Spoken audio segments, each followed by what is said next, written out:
Hello, everyone. It's Monday. Yeah, it's Monday. And I've got a couple of guests on tonight, actually.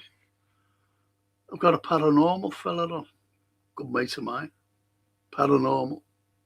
And he'll be on in a few moments when I speak to you. And also, I've got at in the second hour, I've got the sponsor of the show, which is great, which is really good because Gap Painting Services who actually sponsor every podcast I do, whether it's football, whether it's conspiracy theories, whether it's current affairs, whether it's everything. Literature, because Johan, a very good friend of mine, he said to me, how about, and I couldn't get it out because the show had finished, and we'll talk about it later, about a book show. But I'd suggest, along with what Johan suggested, was a film, the book and the film, and how different they are. So I play with that idea, which I think is great. Anyway, Gap Painting Service, fully time served lads, no cowboys, they're fully insured. If you know any NHS workers and elderly, just tell them to get in touch with Gap Painting Service because they get a special discount. Not only that, even if you don't fit into the categories, please, please, please get them in. Just to give you the price, without any obligation. Without any obligation whatsoever. Just get them in. They're in and out. They give you references. They'll show you the references, the work that they've done for other people. So just get them in, please. Don't struggle. Please don't struggle.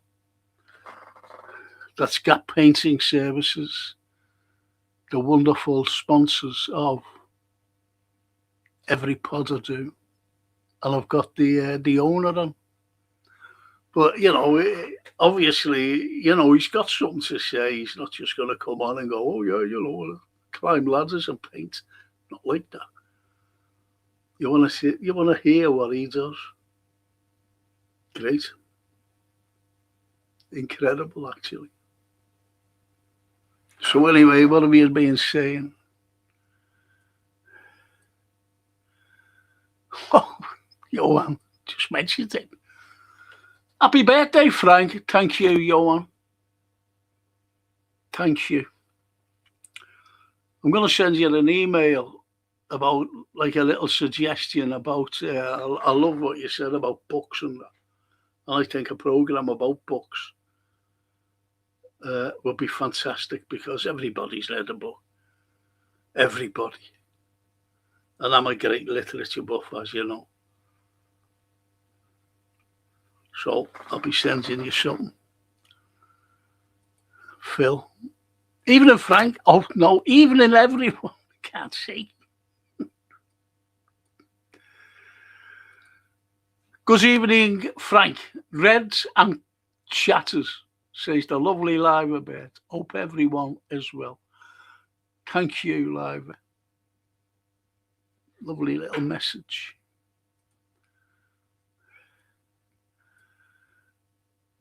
Smash the likes on the way in, everyone, says Johan. Thanks, Johan. And FC Tomato. That's a cracker. Evening. I was just watching one of your previous posts. So glad I had the bell on to remind. Thank you.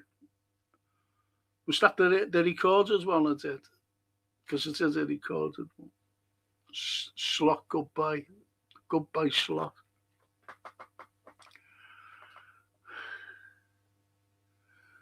Thank you, LFC. Thank you, fella. And Linda says, even Frank and all, Happy birthday to you. Hope you have had a good day. Francine just left. I had Francine down. I had Sophia down, you know, my little granddaughter. She was with her. And my grandson, Ben. He said, I'm going now, granddad. I said, okay. Where are you going? The gym. Because he's one of these, you know, I don't know, but it's not like the old boxing days, is it? You know, when you get in the ring, these fellas are all kung fu, mad fighting. I had a lovely little Donna. Good evening, lovely chat, family, and lovely Frank. Thank you, Donna. Thank you. Much appreciated. Kevin. I seen your comments today. Happy birthday, Frank. Thank you, Kevin. I'll be replying to most of the comments I've had on the thing, you know, if you commented on, I've seen your name and I will reply to your comment on my football pod. The records as well, that is.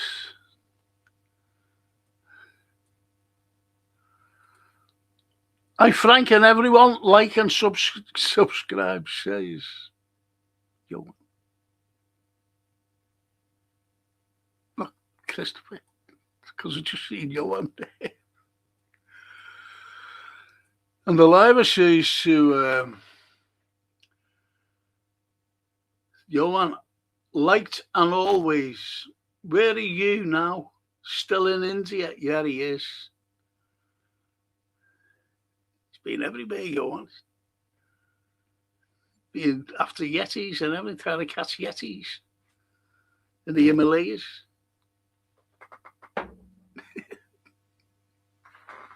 And tigers in India, big elephants. Trying to catch them. Oh, lovely little Donna. Happy birthday, lovely Frank. Thank you, Donna. Thank you. The live birds, Donna. How are you, lovely? Better, I hope. Oh, that's nice. That's lovely. Happy birthday, Frank, says Christopher. Thank you, Christopher. Thank you so much. Happy birthday, Frank, says the LFC. Francine brought me down, you know, cupcakes. And on every one, it was all Liverpool symbols. All Liverpool symbols. Which was nice. You know, like the Live Birds and LFC and didn't have slot on though. Donna. Feeling a bit better now, thanks, Liva. Hope you're okay. She is, she's okay as our Liva. Linda, can everyone use caps to help Frank, please? Thank you, Linda. Thank you. Happy birthday, Frank, says Steve Mulholland, me old mate. Thank you, Steve. Thank you. I forgot about birthdays about 50 years ago. I said, oh, I'm not going to have any more birthdays.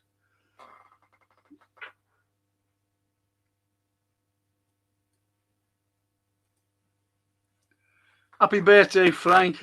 Would have been my late mum's. Go away. 108, go away today. So she was born in Halville Road, Allerton, in 1913. God blimey. It shows you, doesn't it?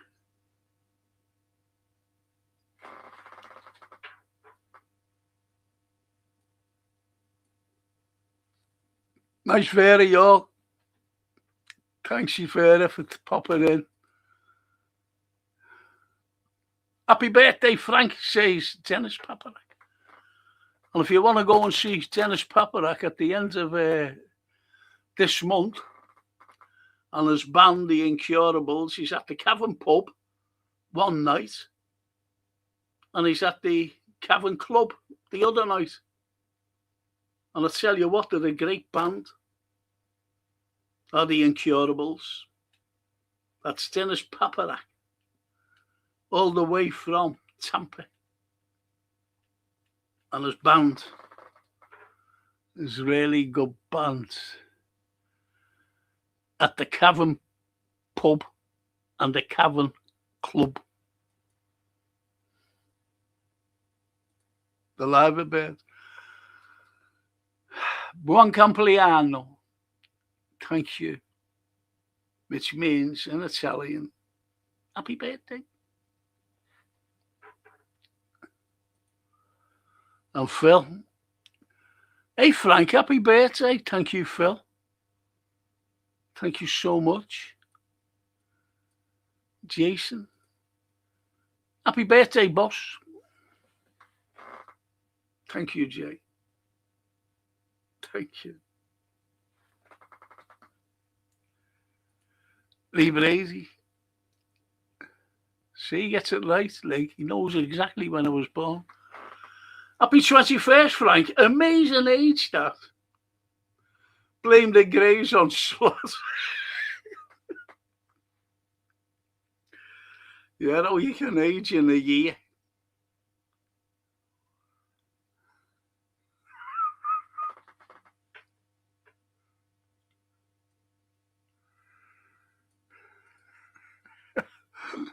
The LFC says, the Incurables, I know a bloke who will soon be looking for work, and he is definitely incurable. Sorry, couldn't help myself. Crack it up. And he will be, believe you me. And honestly, I really would like to go there to see the Incurable. Just go, Johnny.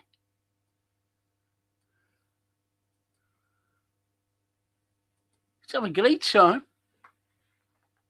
And Lindsay, I was told today they are looking for a replacement for Slot. Yeah. But they can't come out and say, I'll tell you for why, they can't come out and say Xabi Alonso, because Xabi Alonso is still under contract, believe it or not, albeit that he's gone from Real Madrid. And it's in his contract, you see.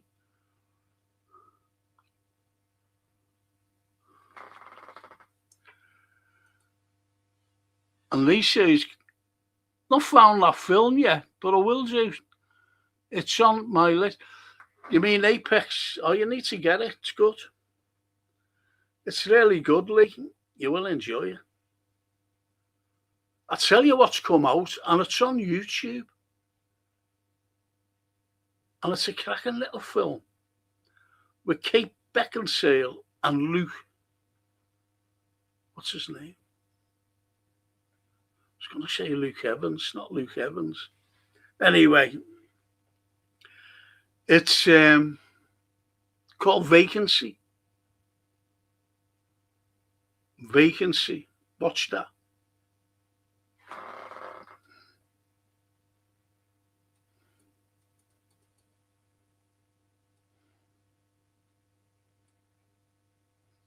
Vacancy.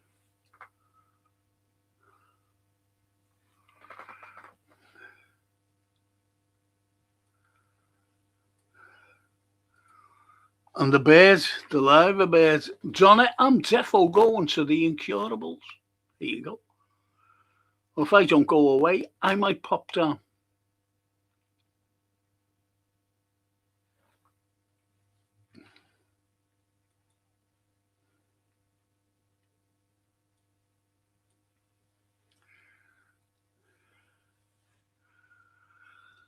I signed a petition, Frank. I signed a petition, Frank, says Lee Brady, going around to get Slot out.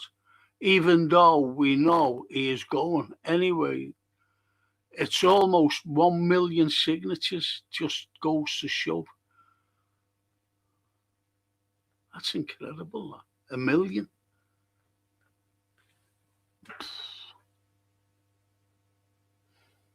A million.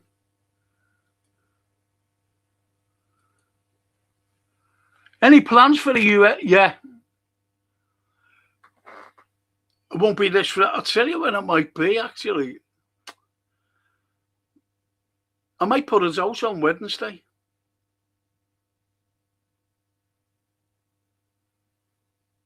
How about that, Lee?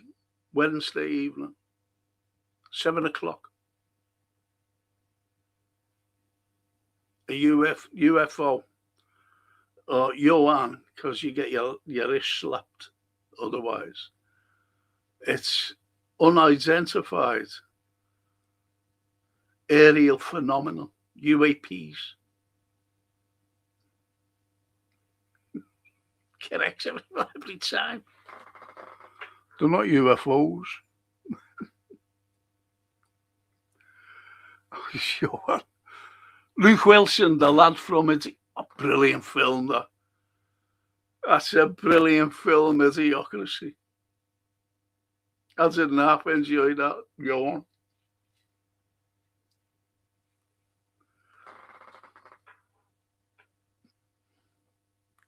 But Lee, have a look at really have a look at Vacancy.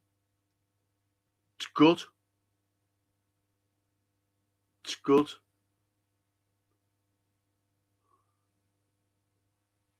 I was trying to think of another one as well. That's on YouTube. Can't think of it. Jeez. Jamie will be with us shortly. That's our paranormal fella. He's coming on. I've just, as I said, I haven't said, I've been looking for him. And the poets. We need to get the Beatles festival going again. Bands from all over the world used to come over. That was Joe Anderson that stopped all that. Joe, good old Joe. Stopped all the Beatles festival.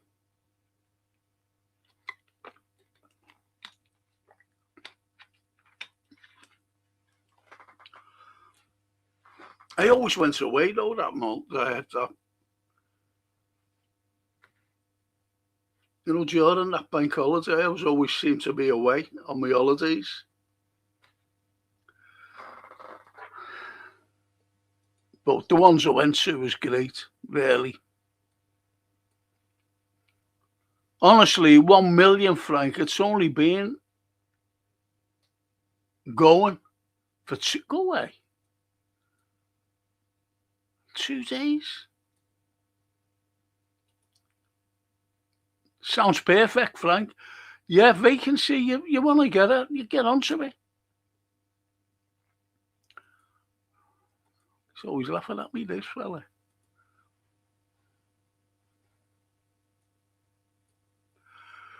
And I will try to get to see the... Oh, that's great, that. Stay, honestly. Going to another gig later that night. Oh, you would. But they're on early, look. They're on early. They're on a... Hang on. I lost the remove there. Hang on. The Incurables live at the Cavern Club, 31st at 4 o'clock. But on the 30th, I think this is the 30th or the 29th, whatever. They're at the Cavern Pub at 4 o'clock. Can't still pronounce. They are, look, 05:30. No, yeah, 4:30. Is it? But anyway, 5:30 to 4:30 to 5. I don't know what fucking time. I can't understand that.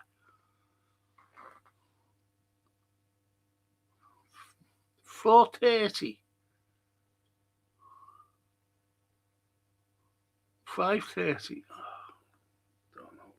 I think I'm cracking up. But anyway, that's when they're on. stay on both venues. They are good, Steamer Holland. Big up, birthday legends. Enjoy, says Cedric.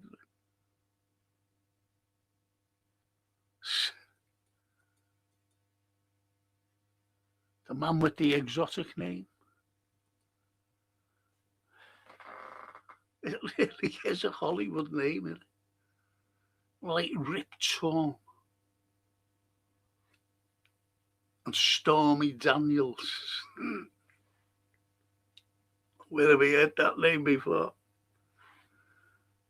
Cedric Lopez. What a name. Phil. Government State Department dropping the UAP files, Epstein files. What Epstein's files exactly? It's all distraction. He's lost the war in Iran. He's lost the war with them, and so everything is distraction. That's why he's come out with the UAPs.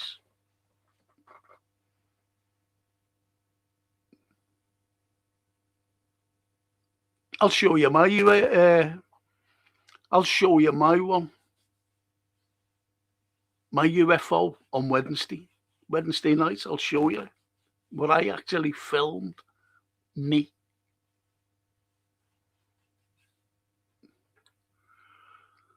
And I'll tell you what, how close it was to a plane is unbelievable. Going underneath it. And Lee says, you need to watch The Fury, Frank.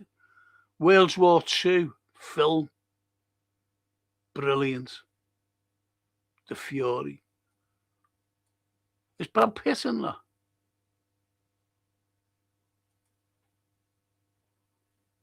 And Dennis, thanks all for those who can't make the Saturday afternoon gig on the 30th at the pub. We're playing the Cavern Club at 4 p.m. on May the 31st. There you go. Say the man himself. He's in the band. I'm in the band. UFO just...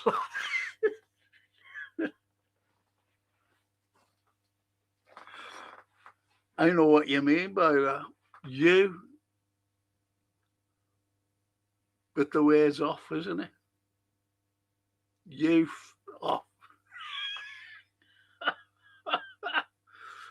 I'm sorry, this fucking suit. I'm not spending $2,000 on. I'm telling you now. And Christopher says, bands from all over the world still come to Liverpool in the Cavern pub. They are superb, says Christopher. Yeah, seen a few there.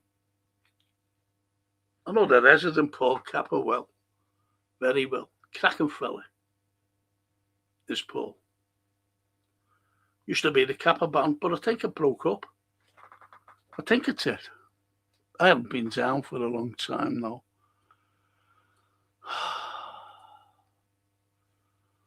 And Phil says, my friend in Wrocław, Poland, holds a Beatles festival every year. He is originally from Denmark and his wife Polish. They love Liverpool, says Phil. So does the fella right underneath you there, Dennis. And he says, Christopher, to Christopher. The International Pop Overthrow Festival has been in Liverpool for over 20 years. Draws around 110 bands over 8 days. Yes.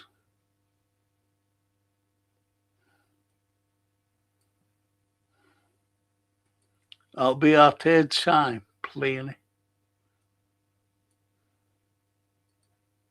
Cedric. He's laughing at everyone. And the little live, when are you going? Are you going on the Saturday or the Sunday? Don't be worrying, Donnet. You've got loads of time, yeah? Mind you cannot. Even if Frank, and best wishes on your... What's that? Birthday, you wonderful person, says Barry Eldridge. Thank you. Thank you, Barry. And Darryl, happy 21st, legend. Thank you. Good film, The Fury. It depends on who's in it. Is Brad Pitt in it? No, it's out there. Good evening, Sir Franco and chat, says Alex, also known as Ali.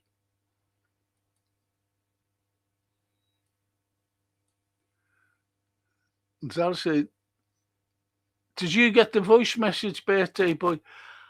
Francine was there at your phones, and I was like, but Francine was chatting to me, Sophie was chatting to me, and Ben was looking at his phone and chatting to me, as you do. And normally they come in, they've all got the phones in their hands and they come to see me. But unfortunately, when you were there, when you phoned me, they were chatting away. Three of them.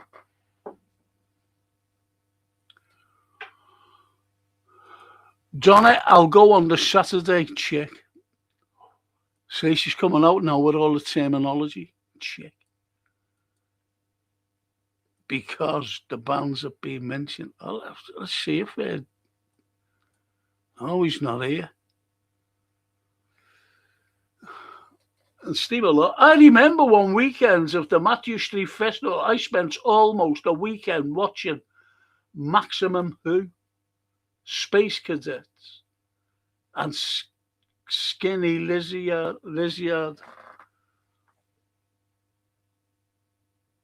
Space Cadets. I figured all his eyes on was drink and just enjoyed the music.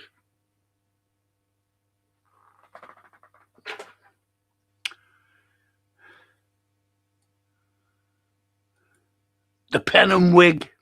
Yes. The Pen and Wig. Great pub. And the Pig and Whistle as well. Little Mo Salad. I told Sophia that, you know, because I said there's a lad on the phone to me, and he said, "Can you say Mo Salad?" And she said, "Oh, hey, Grandad." Oh, hey, Grandad.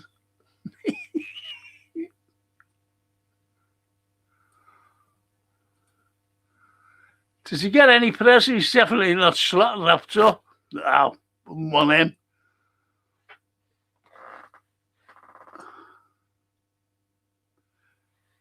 You called it, Frank. Brad Pitt is in the Fury. That's it.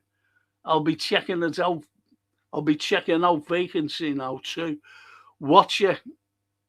It's good. Believe it or not. There's another film as well, and it's only like what's going on today and what's happening today. What's happening, but it happens, if you know what I mean. It's like following it's like watching following the Western narrative, where reporters just follow it, but other reporters, investigative reporters, they don't. And it's called Kill the Messenger with Jeremy Renner. And it's based on a true story. Watch it. The Messenger.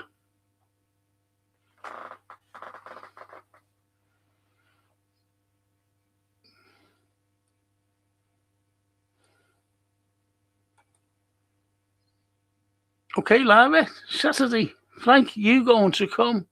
If you're not aware, yeah. see you there. Is Jamie coming on? Yeah, I'm going to put him on right now. And there he is. And before he comes on, he brought me down to some place. And there was a few people there. I mean, quite a few. And anyway, I went down, all bravado and everything. And after it, never again. He said, do you want to go to another one, Frank? You can message me. I said, no, thank you. Very politely, I told him, no, thank you. With a couple of F's and a couple of offs. But anyway, here's my good friend. And he is a good friend, by the way. And he's a paranormal expert. Get onto this, fella. Jamie. Hello, Frank. Good to see you. And you, Jamie. Been a while.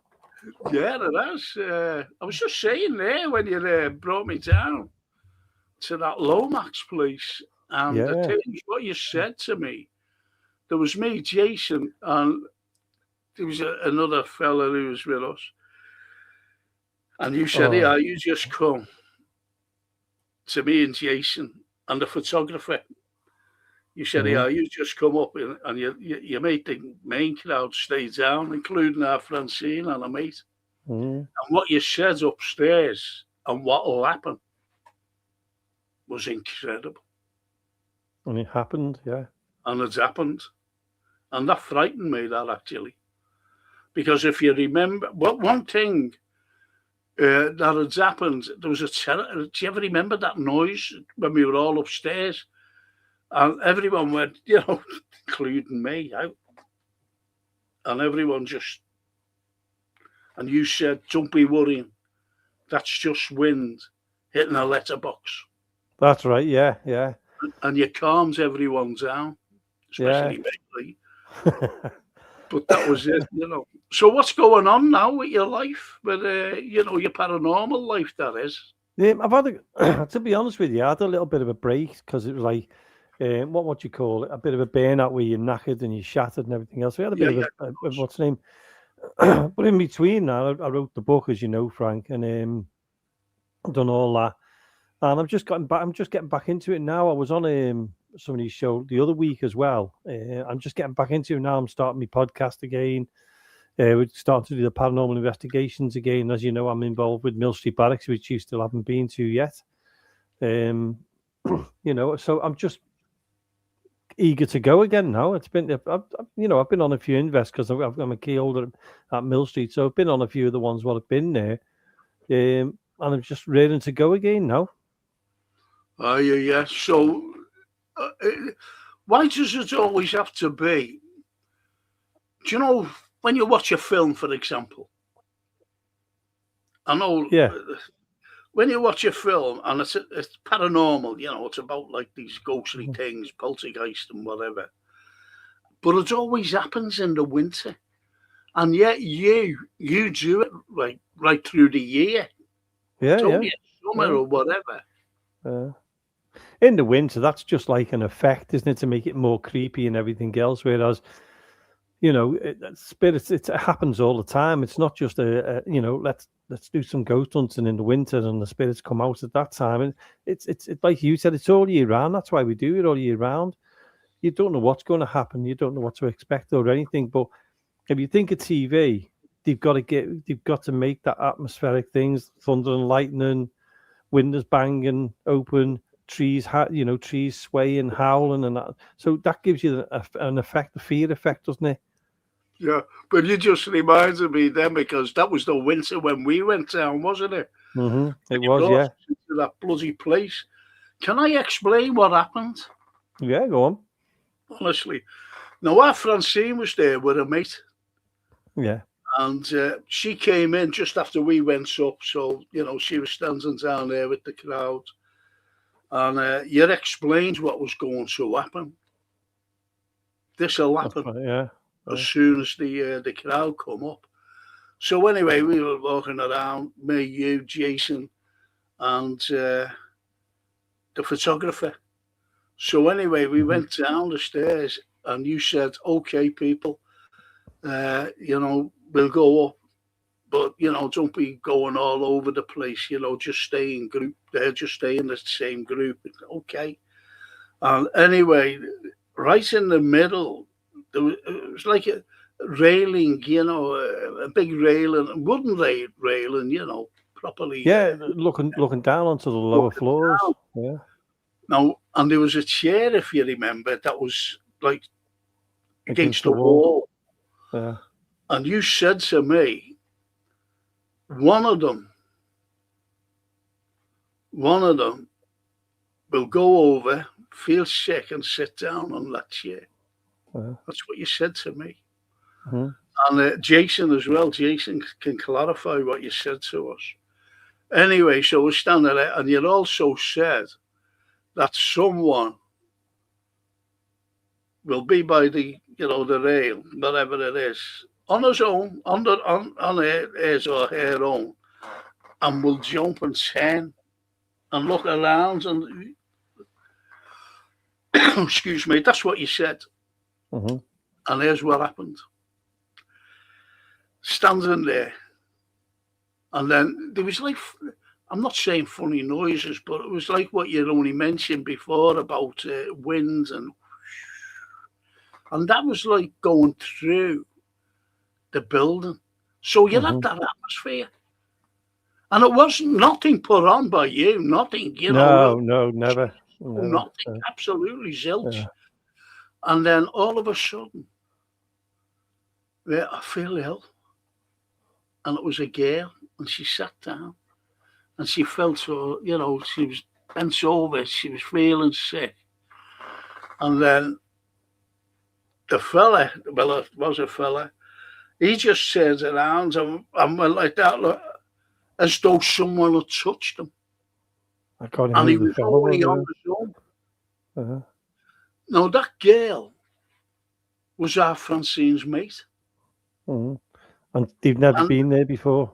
Never been there before. I didn't even know she was coming. I didn't even know Francine was coming. But she came down with her anyway. And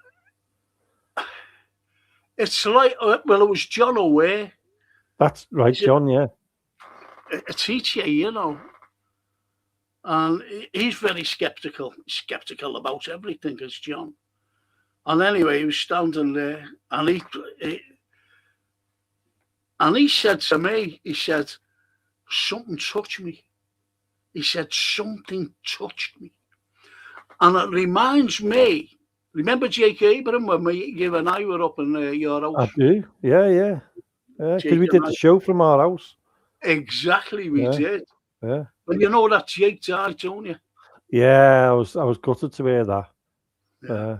I was sad. But anyway, he, the likes of, we were saying that about when we were doing the show in your home, a broadcast from your home. And Jake said to me, do you remember, Frank, when you were giving a talk at St. George's Hall? And I said, yeah. Now, I'm going to ask you something, you see. When that happened to John, when that happened to our Francine's mate, Caramelia, her name is. Right? Ah, right, yeah. Right. So when that happened to them, I'll come back to that. Here's what happened when we were doing your show. And again, it reminded me what happened to John. Because Jake said, there in us, look. There's us. There's Jason, Jake, me, and you. I remember that. I don't, I remember I don't remember sitting there. I don't know. I don't. Yeah, we sat around the table in the back room, and I can even tell you who was sitting where as well. That's the order we were sitting in, was you, Jake, and then me. We were sitting in the... God, I look younger there. But yeah, we were all sitting there. In like an arc, yeah. Jason. No, Jason. No one's seen Jason, and there he is. Everyone's looking at Jason now. Because no one's seen him. And there he is in the check shirt. But I'm anyway, I'm glad I took that photo though, because I had that photo taken because it's a nice well, it's memory, that one. posterity, isn't it? Oh yeah. It's posterity, though. Yeah. But can I explain what Jake said to me? Yeah. Now, I was given a talk at St. George's Hall, and I was given about murderers who had been on trial. But what I did say, my murderers, who I always talk about, the very controversial murders. And what has happened, Jake said, this is the previous day. He said, listen, he said, you're giving that talk, aren't you, tomorrow? I said, yeah. He said, do you mind if we come down? I said, no. Because it was in the afternoon anyway. So I said, no. So anyway, I'm there. I'm giving the talk about a very controversial murder trial where a fellow was being found guilty and he never done it. He didn't do it. He was found innocent, unfortunately, after he was executed, because he got executed within a couple of weeks, 3 weeks of the trial. He was executed, unfortunately. And anyway, so I'm standing there and I'm talking about this particular trial. And I was in the court, and the court was absolutely chock-a-block, except for a little portion which was directly on the right, because everyone wanted to cram in the middle to have, be looking at me and the dock and, where the judge sat. And so anyway, there was only a little portion that was empty. So I'm talking, and the next, Jake did exactly what John O'Ware did, looking around and, because this is where I'm coming back to you. This is where I'm coming back to you. Do you know Jake feeling what he said to me? He felt someone blowing on his neck, and as though someone was like up against him, his back and his side. Someone was up against him. Exactly what John O'Ware said. How does that happen? No one was there, as you know. What I seen at Jake, because I seen him moving about, seen him coming in. But I was talking to the audience, and out the corner of my eye, I seen him moving. And I looked over, still talking, looked over, and it's as though something was there with Jake. And exactly what happened, Jamie, to John O'Ware, because he said exactly the same. Maybe that's the way of trying to contact you, to let you know that they're, how many times have you got into a building you feel as if there's someone standing behind you and you turn around to have a look? It happens. That's well, they call it déjà vu, don't they, or something like that. Yeah, my theory on déjà vu is when you move your head fast or whatever, your brain's trying to get in line with you, getting back in line. So what you've seen, I tried to explain this before, is when you move your head fast like that, your brain is slow. Although it's going with you, it's because it's in fluid, isn't it? Your brain, and I think it moves like a spirit level. It moves gently. And I think déjà vu is when you do that and then you go, I'm sure I've done that before. And I think it's my thoughts with the way I think is it's your brain catching up with you. Oh, right. That's the only way I can think about it. Yeah. Never thought about that. But, when you see these things, someone asked me, I told Joanne this, and I've had 2 experiences in France.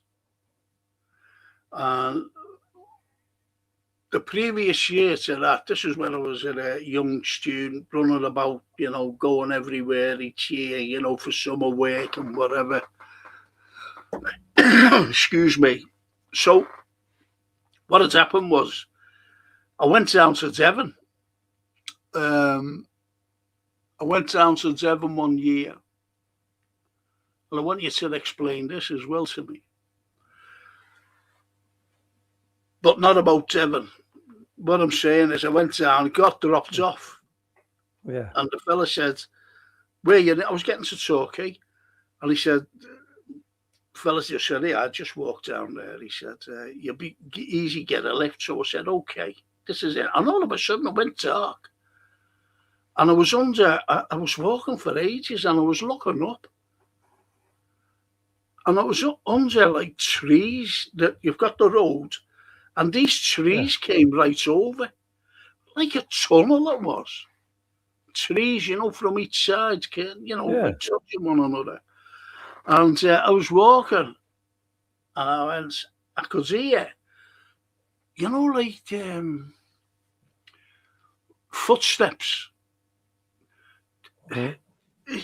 Footsteps in animal footsteps. I think they were anyway. Animal footsteps. In the and like shuffling of leaves, on each side. And I started to panic. Whether it was an animal, whether it was like a person, I don't know. And I was 21, something like that, 20, 21. And anyway, I was listening to this, and I panicked. And because it was pitch black, the sun wasn't, the moon wasn't even coming through because it was a clear night. But with the trees overlapping, the sun wasn't, the moon wasn't getting through to give us some light, moonlight, that is. It was pitch black. And then I'd seen a car coming up, and it just ran out in the middle of the road. And I was like this. And he caught me in the headlights, Anyway, he gave me the lift back to, into Turkey. Now, the following year, exactly a year later, I was going over to France, and I was in France, got dropped off again, just like normally. I walked down there. You come to one of the major trunk roads, motorways, and you'll easily get to Strasbourg. I was on my way to Strasbourg, so I said, "Thank you." And I was walking down, and there's hedgerows in France. And I'm telling you now, I was walking for about 3 hours. Cool. And I went, I don't want to be caught in the dark again. I don't want to be caught in the dark, especially here, knowing no one and don't know where I am in a foreign country. You see, so I started to panic a little. And again, I'm a right wuss, I am. Jamie, I'm a wuss. I'm saying nothing. So I was walking down. And the next, I said, this is, and I could feel twilight. And I went, and I started to pray. I said, "Please, God, please, please, God." And anyway, and then I came to like a bend where all the hedgerows were, the big bend. The hedgerows on both sides were high because you only had the road, if you know what I mean. And the hedgerows, like they were on a bank, from the roads. It was like a bank. It was a bank, not like a bank, but it was a bank with these like hedgerows on both sides. So you couldn't hardly see across fields or anything. Not that I wanted to see what was across fields. So I prayed, and I was really panicking because I'd been walking, as I said, Jamie, for about 3 hours. That's some walk. It is. But you're young, got loads of energy, and, so it was okay. But time was going on, and I still never got to this bloody place. Anyway, but the driver says, this trunk road, that'll take me straight to Strasbourg. And there's what happened. I was going, please, God. So I was walking around this bend. Walking around it, And I seen this gentleman, seen him, and he was walking up, and France. So I was walking up, and I was just made up to see a human being, because I'd seen there was nobody, there wasn't a car, there was nothing. And I was even thinking, where's all these French fellas on bikes with onions around the neck? Exactly. Because you start thinking of all these things, mad things. So anyway, I just looked at him, I was made up, and I went, bonjour. Bonjour, monsieur. And I said, parlez-vous anglais? And he said, yes. And he was an elderly gentleman. He had, I'll never forget his dress. He had like a very, very light coat on, sort of white trousers. One of those, white hats with the black rim round. Yeah. He had one of them on. And trilby, a trilby, white it was. And a cane. Now, the cane, a beautiful cane. A beautiful cane. I just never forget the cane. And it has an antler's head on. No, sorry. His ear's head, the antlers. Yeah. On the top of it, and very shiny, polished, and silver. And that was very distinctive what I looked at, when I seen him. And he had an open neck shirt. He had a cravat. And he said, yes. And I said, and I mentioned this like trunk load I had to go. I said, I'm lost and I'm worrying. I said, I don't want to be out on this, if it gets dark or something. Anyway, he said, don't be worrying. He said, as you're going around, he said, look up to your left, and what you'll see an opening. And he said about the privets, he said, you'll see an opening there. Just go up the bank, go into the privets and look down, and you'll see my home. And I went, the relief. The relief went from there up there. Mate, I'm absolutely delighted. Jamie, this is down your street, this. What you've experienced, what you've done, whatever. And I seized the privet, right? And I go, oh, and you know me well. Every time I've met you, I always shake hands with you, don't I? Yep. You certainly Every do. time. Even Jason, Jason, I shake hands with Jason when he comes and sees me. That's a greeting. That's showing respect. Now, why did I say that? Because when I went around and I seen this privet, I never shook hands with the man. I didn't shake hands with him.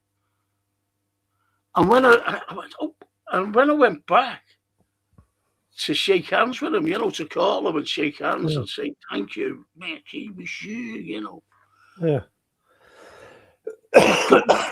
He just gone. Sorry, Frank, I've got a bit of a cough, so. He'd just gone, Jamie. Yeah. So anyway, I went down to the house. Cut a long story short, because I want your thing on this. Cut a long story short, he the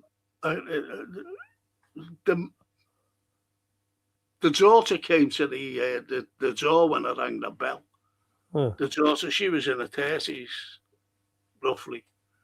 Now, don't forget, I'm young. I'm about 20, 21, something like that. And she was like in the 30s. And she said, yeah. I had to ask you, and she spoke perfect English like a dad. And I said, excuse me. I said, your dad told me to come here. So he explained. And she looked at me, she said, excuse me. one moment. Yeah.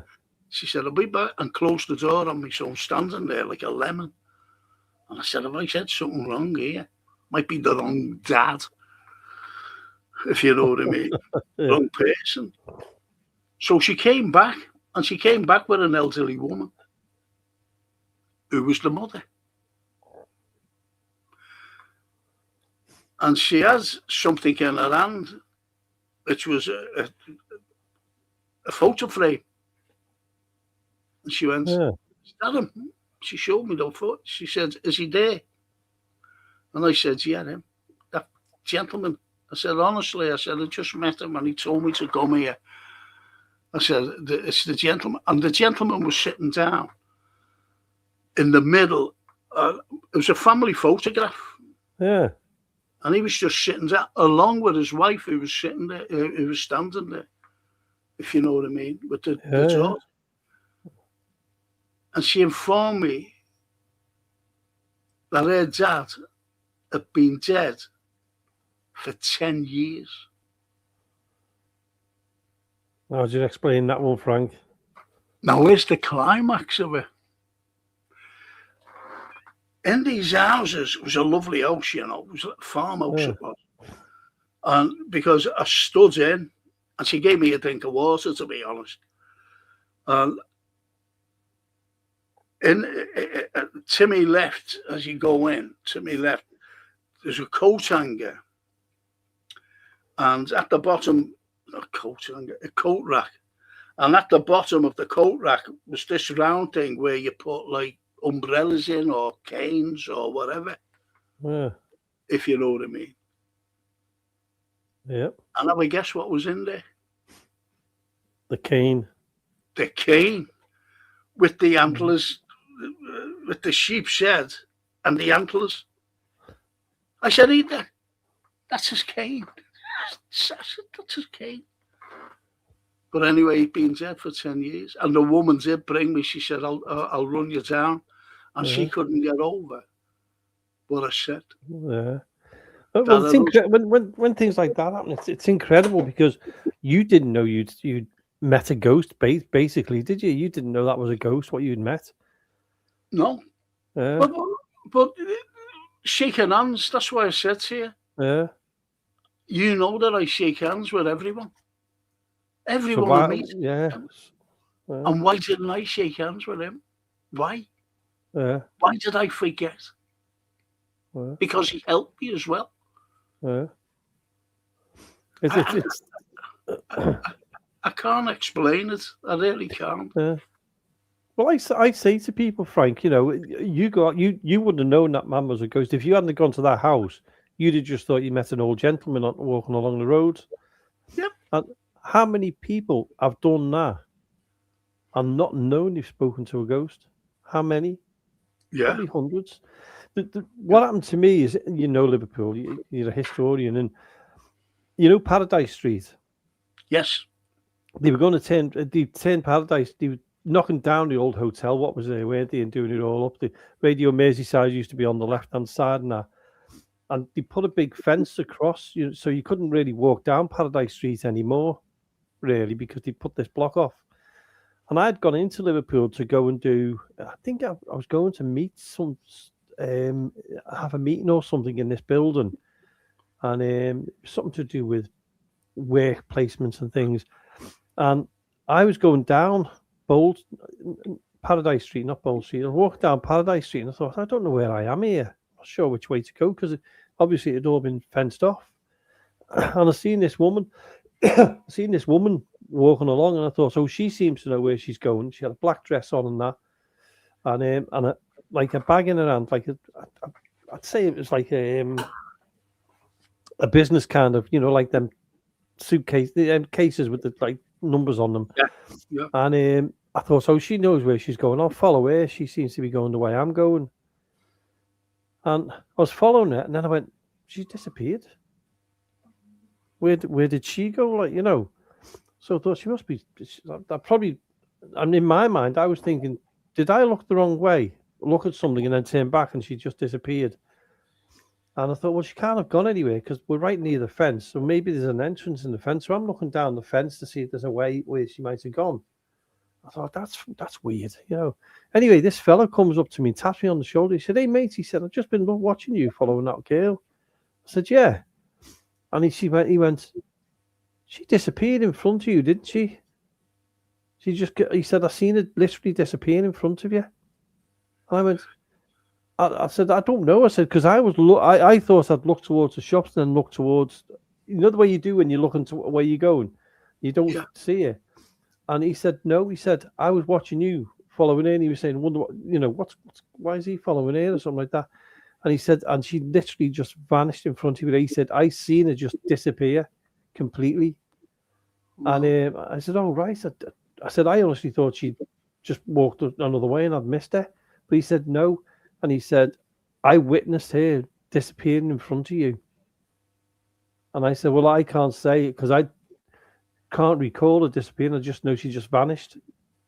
But to have that experience and have this other fella see her just disappear, how many people have done that and thought, where's that person gone? Have you ever done it, Frank, where you walk along and you go, sure, I've just seen someone there. Where did they go? They were there a minute ago. It could be the same thing. You know, you're passing it. Can you remember what she was dressed like? Yeah. She was like an office worker. She had like an office top on, like a black dress, you know, or skirt, you know, one of them skirts. And to be honest with you, she looked. The reason why I spotted her with everybody being there as well is she looked different to everybody else. But she was walking on a mission. She was walking, and totally blind to everybody else, just walking. So I thought, she knows where she's going. I'll follow her. You know, she seems to know where she's going. She must work around here. Do you reckon it was like a time slip sort of thing? It could have been, Frank. It could have been literally that, because Bold Street's famous for its time slips. That's what I was going to say. Yeah, but Paradise Street's on the opposite side to Bold Street, isn't it? It's at the other end. Yeah. But I'll always remember that. As clear as anything. And another one. So I think what you've experienced is when you need help and you're not getting help from, you know, you don't know the place, you're in an unusual area. Like I was trying to find somewhere in Paradise Street to go, a cut through, and I was lost. And that person appeared. Maybe she appeared to show me the way. Something let it appear for me to show you the way. And I think probably you started to panic because you didn't know where you were, or you were getting worried, and that person's come to help at that moment in time. And I believe in that. I believe that, you know, if you're doing something and you start getting into a panic, and I think something will appear. I mean, do you believe in guardian angels? Because guardian angels can be anything or anybody. And at that moment in time, that's what I was going to say about. You know, people say that angels do look after you, you know, in certain circumstances. Yeah. And I was going to ask you if you're, you know anybody who's experienced that. Marie, you know Marie, my partner. Yeah. Somewhere in St. Helens, she was coming around the corner and she kept hearing a voice and saying, break. And she thought, oh, it's just imagination. And the next minute she went, break. So she thought, oh, for God's sake, and she braked. Just as she was about to go through the lights, and this car came flying past. If she'd have not braked at that time, that would have been it. Gone straight into it, yeah. And that's what happened to Marie, and she remembers that clearly. Said, I just remember hearing it. So I do think that there are things like that are there to protect you when they can. It's then down to you whether you want to listen to them or you it's not that, you know, ignore them. I think the warnings are there sometimes. Sometimes you just got to listen to them. It's like if you get a gut feeling, you know, you get a gut feeling about something and you go, I'm not going today, and something happens. Can you tell the viewers, the chatters, the wonderful chatters, something about Mill Street Barracks? I can. Can I just show you something first, Frank? Oh, you're not going to frighten me, are you? I've got to go to bed. Go ahead. Hang on, I'll take me off. Let me take me off. I think it's the wrong way round to you. I think it's the wrong way round to you, isn't it? But there it is. Thanks, Jason. There you go. Mill Street Barracks. I've been there now. I think it's 17 years I've been going in and out of Mill Street Barracks now. And it's dated back to 1861. If you can see on the picture, the far right-hand side to where the triangle roof is, that was the original, the left-hand side where the triangle roof is, and you can see the black door. That was the original part of Mill Street Barracks. And then the right-hand side was built similar time, but a little bit later on. And the first part where the black door is, that used to be the caretaker's house. They used to go through the black door, and then the two windows, what you can see on the left-hand side, that was the living room. The windows above it were the bedrooms. And that is a really good haunted location in there. It's been everything and anything. It's been, as it still is now, it's for the Sea Cadets. Years ago, it was a makeshift hospital as well in part of it for the tuberculosis breakout. It's been a boxing ring. A championship was won in there. It's been a bingo. It's been a dance hall in the wartime. It's been a morgue down in a makeshift morgue. So it's well known for the paranormal activity in there. And the reason why I mentioned the book, Frank, is because, as you know, I've been there for, like I've just said, 17 years or 16 years when I wrote the book. So I just put my experiences over that time into the book of what's happened, some of the experiences that have happened to me over that time. Where can you get it? The book? You can either buy it on Amazon. It's £10. I'm advertising myself here. Sorry, Frank. You can buy it on Amazon for £10. I didn't want to put it up any more price wise because I want everybody to buy it and enjoy it if they want to. So yeah, they're my experience, and at the back there's some other people's experiences who've been in Mill Street Barracks as well. That's incredible. So yeah, but the place is phenomenal. If you've experienced things like I did when I told you what I experienced, it's incredible because it's quite believable. And what I experienced in the Lomax with you and that crowd of people, and John Aware and our Francine's friend, what they experienced. And again, we all experienced that eerie feeling, the eerie feeling. And I got off. I said, I'm getting off. So Frank, I was worried. If you know what I mean. Yeah. Because it's when if you worry about a thing and you don't want to be there. Because I remember you saying to me and Jay when we were on your radio show, well, I'm doing something there. I think it was a Friday or a Saturday. Come up to there. You came there, didn't you? You came to Mill Street. No, you're joking, aren't you? I wouldn't go there. He says, I'm not going to go in there. I mean, here's what he's talking about. This is when we were going home. No, what he's talking about. I'm sure correct me if I'm wrong, Frank. Remember the play you were going to write with or you were writing with Jake? Yeah, go on. And we designed the poster and everything for it. Oh yeah, got it. And I'm sure you came down to Mill Street and had a look because we were going to put it on in Mill Street. Did I? Yeah, I think Jason is. I don't know whether Jason can say yes or no, but Jason, I'm sure Jason was with us. Yeah. I wrote the play and Jake died on me. Yeah, it's sad. Yeah. Listen, I've got another guest. I've got another guest to come on. Andy Gamble. Yeah. If I remember rightly, Andy was in the Searchers tribute band.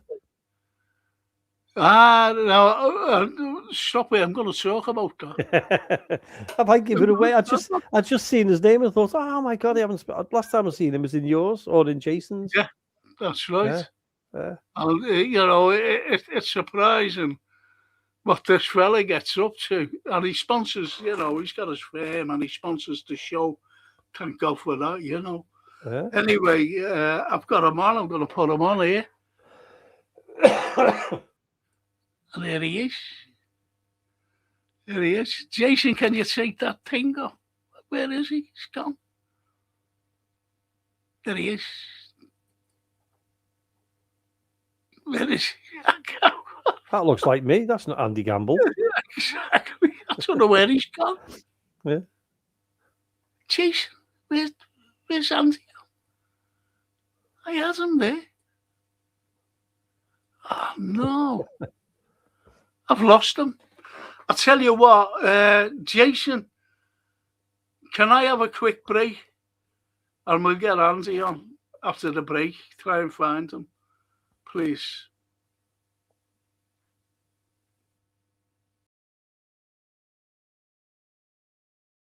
A lovely sunny day here in William Brown Street. Could easily be in Rome with all the neoclassical buildings. But behind me is one of the most important ladies in the whole of the country. And don't forget that the Romans give the country our name, Britannia. And the statue of Britannia is right here on the World Museum.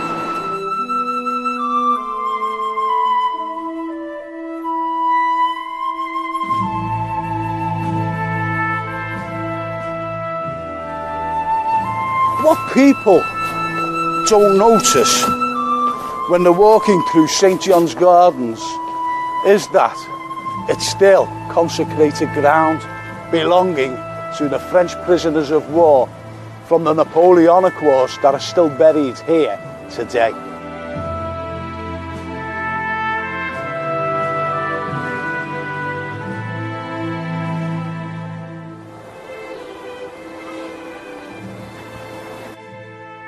The children playing on this wonderful sunny day, and they think that it's just an ordinary nice park to play in, but beneath their feet is incredible history. St. John's Gardens, which is the back of St. George's Hall, is also a memorial gardens dedicated to the people who had lost their lives in both European and world conflicts. And there's an example. The Liverpool Scottish, in memory of all who served in the regiment. There are memorials right through the gardens, and there's just a few.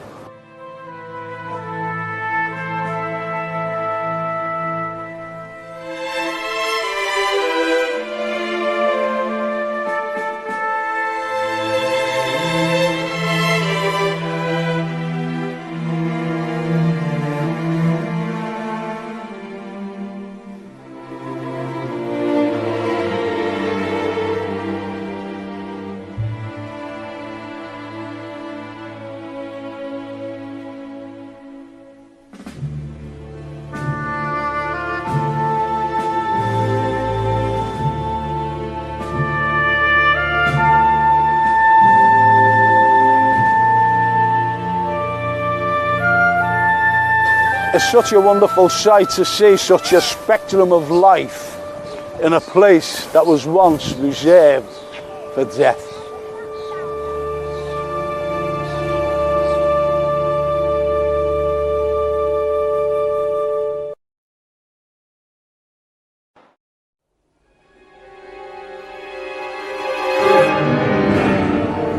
This is Hope Street, the only street in the world where you have one cathedral at one end and a cathedral at the other end. And on this street in 1826, there was something very sinister that was discovered. John Henderson was a Scottish merchant, but was he? Because when he came to Liverpool, he said that he was a fish oil exporter, and he hired a cellar based right here in Hope Street. Mr. Henderson was not involved in the fish business. He was involved in a very, very lucrative body snatching business.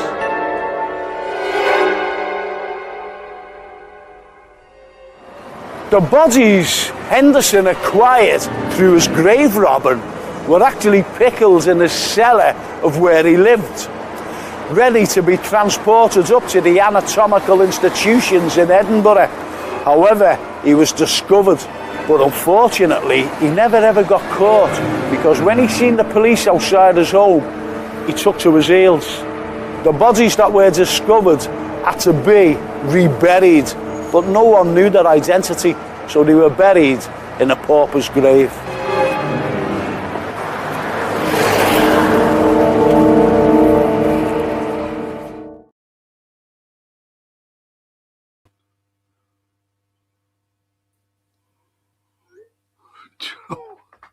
I don't know what happened to Andy. Just don't know what happened to him. Done a runner.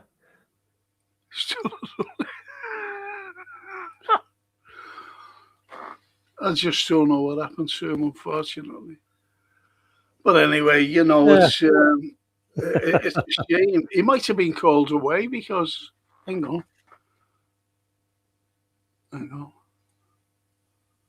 No. Do you know what I mean? That might have been you in the, you know, because you're still in the green room, if you know what I mean. Yeah. Albeit still here, so it might have been you. And I'm thinking it was Andy. So what do you think of, you know, all this particular thing that's going on? Yeah, you're a big red. Certainly am, yeah. What do you think actually, Frank, I went to watch the women's yesterday. Did you? Yeah, I've been a few times now. It's good. How'd they get on?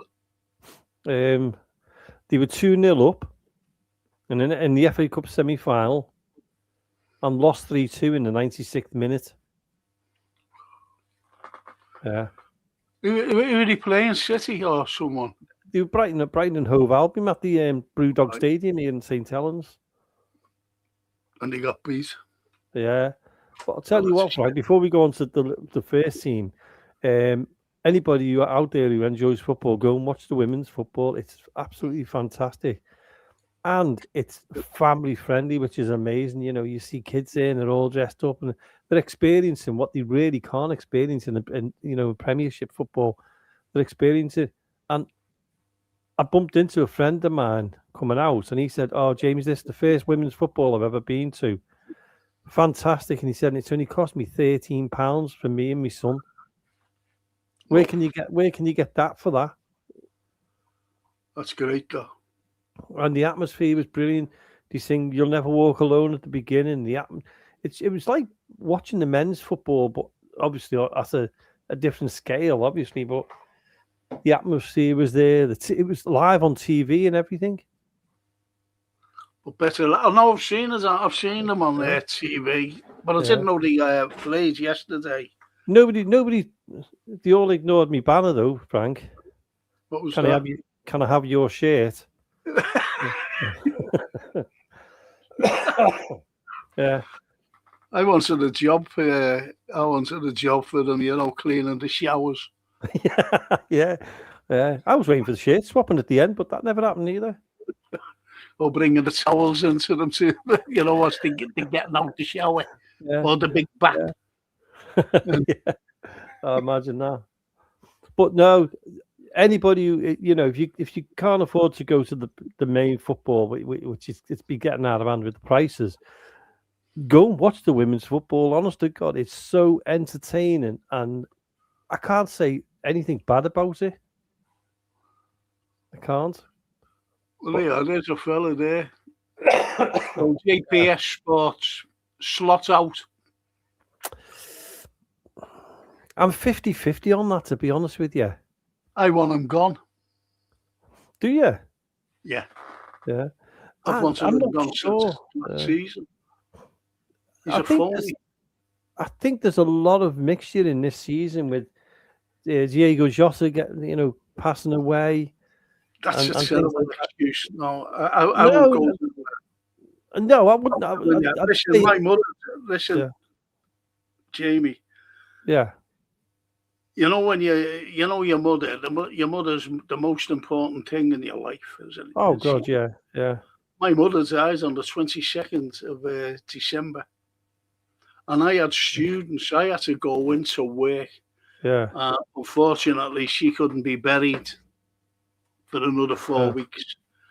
And I had to go into work to my students because they were coming up to exams and, in the May, the April and May.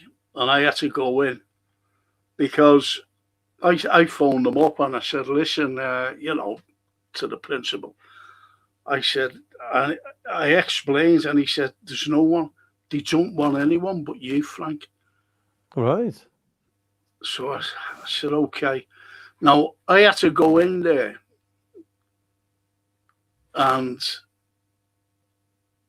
give out lectures while my mother was, you know what I mean, just lying there. I had to put all that behind me. And as far as Diego Jota, sorry, that was it was a terrible, terrible thing. That happened. And he has been exonerated from dangerous driving or something like that. In the past few weeks. I didn't know that. He has an investigation. It's only come out the last couple of weeks. So anyway, he's been totally exonerated. But it was just an unfortunate crash. But the point is, Frank.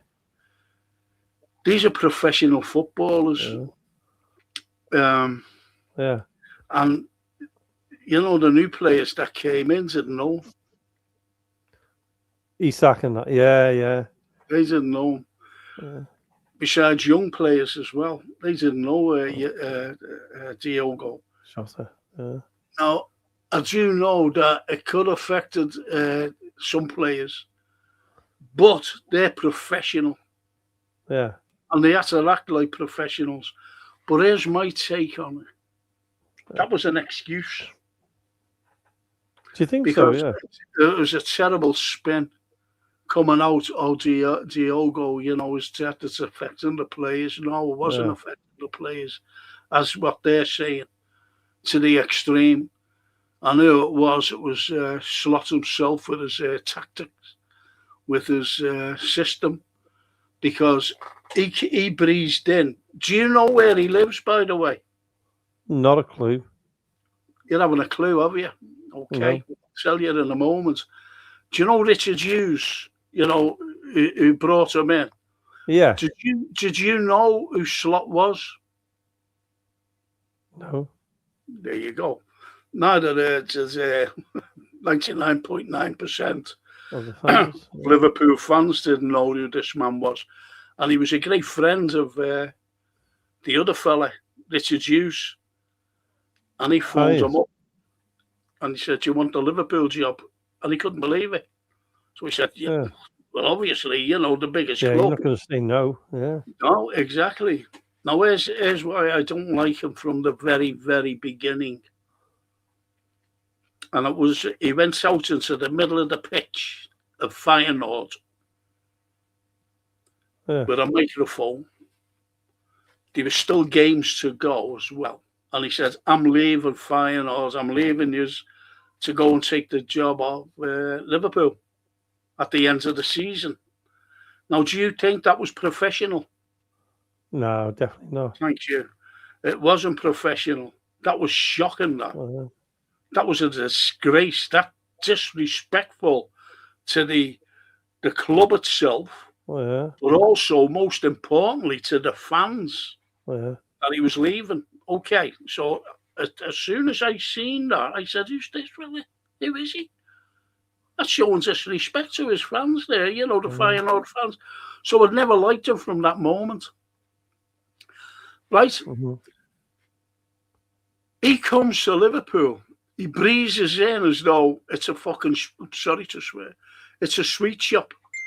And he owns the sweet shop. He owns the sweet shop. Oh, fucking hell. If this is you, Daryl, stop it. Stop sending me messages.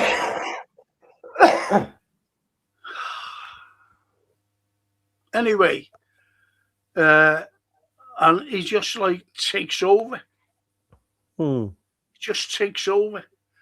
Thing is, there was one player there he didn't buy. He was already there, and that was Federico Chiesa. Yeah. Right, he was there. He bought no players. He brought there, and all those players still had the mentality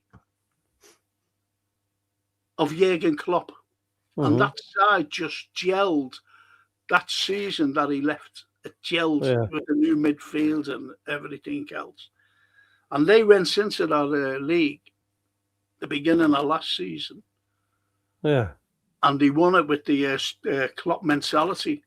So after he knew that he was winning the league, and I'm going back to last March, 2025, last March, he decided, because he had a cushion of points, to start using his system, what he wanted to bring to Liverpool and his tactics. And it never worked until we played Tottenham and we beat them 5-1. And he's been playing his tactics and system ever since. And that football, you're a fan. Yeah. You're a fan. You've been watching Liverpool for years. Yeah. Do you think that our football is good? Definitely not. Definitely not. You go. I'm going to tell you something now. Richard Hughes, he's our football director. Where do you think he lives? My guess would be Formby. Okay. Where do you think Arne Slot lives? Well, I'd say the same area personally. Well, you'd say either in Cheshire, right? Which is around where Rafa lives. A few footballers. Yeah. From Merseyside live around there. They live in Formby. They live in Ainsdale. They live. They just live around the periphery, right? As director of football, Mr. Richard Hughes lives in Bournemouth. Really? Yes. Arne Slot, Ernie. That's what I call him, Ernie. Because the fella next door to me says, hey, what you think of this Ernie Slot? I said, him. He says, Ernie Slot. Calls him Ernie. But anyway. He lives, I'm going to surprise you here, and I go mad over it. I fume over it. He lives in Manchester. How did I thought in my head that you were going to say Manchester? Why would you, no offence to Manchester people, if you were a Liverpool manager, why would you live in Manchester? Exactly. Our main rivals. Yeah. It's not because of Manchester and the Manchester people, not the city, but the Manchester people. Not about that. He said, do you know what his excuse was? You're not going to believe this, right? I needed to be by an airport. Have you ever heard of John Lennon International Airport? Yeah. Isn't that, didn't he live there? Somewhere in Liverpool, isn't it, that one? Exactly. That's why I live in St. Helens. It's near 2 airports. He should have thought of that, shouldn't he? Lived in St. Helens. His family don't live here. No. His family doesn't live here. Never stepped foot in it. He had dinner. He sent over for her. And she came. She didn't come to Liverpool to have dinner, Yeah. She had dinner in Manchester, M&A, because he lives there. Yeah. And the fans don't know. That's wrong? I think it's definitely wrong, yeah. I don't agree with that. You live in the city where you're managing. It's not only that. We employ him. Yeah. And he's living in a different city. Yeah. We employ him. Well, Salah lives in he lives in Manchester, doesn't he? Where Alex Ferguson, where he lives in Manchester. Yeah. Well, what's name lives there? Mo Salah, he lives in up that way. That's Cheshire, isn't it? Where Ferguson, I don't call him sir because I'm against the establishment. Anyone with any connection with the establishments, I've been fighting for them for 30 odd years, and you know that I refused to go. I don't know whether it was a CBA or an MBA. I refused that, because of the work what I've done. And anyone that you're fighting for years upon years and cover-ups and lies as well, not just cover-ups, based on lies about Liverpool and the '97, which is a disgraceful episode in anyone's. Definitely. But Slot, getting back to him, his tactics are useless. He's clueless. Do you think I mean, I was on the Klopp did. That's in my opinion. No, it was Klopp's team what won the league again. Of course it was. And, then again, he broke the team up. And look what's happened. Yeah. We're struggling. We've been very lucky. We're in a false position. And I didn't want to talk about that. I mean, sometimes you see Liverpool, like, I don't know whether you've seen the Chelsea game on Saturday. And Liverpool, when they scored that first goal, I thought, we're on a roll here. We're going to give these a good hiding. Suddenly, it was like backs to the wall. In fact, I thought we were going to lose it. I literally thought we were going to lose that game because for some reason or another, we were trying to defend a 1-0 win. And you can't do that. The best player, I thought, was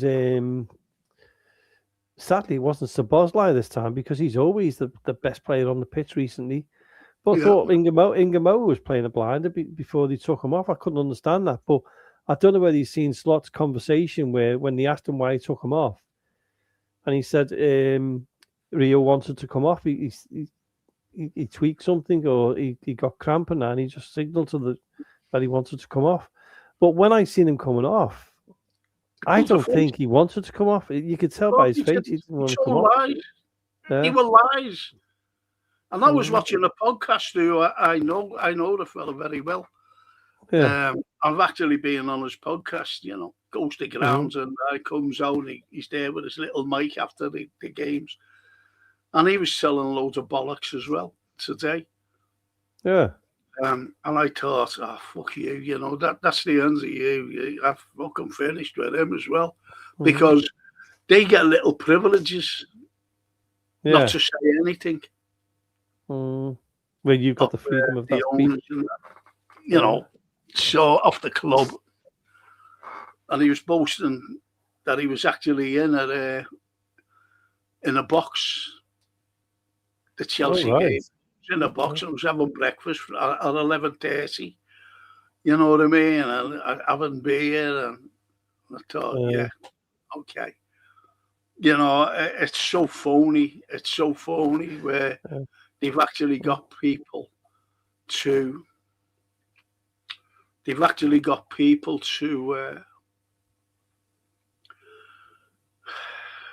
Not sweeten them up.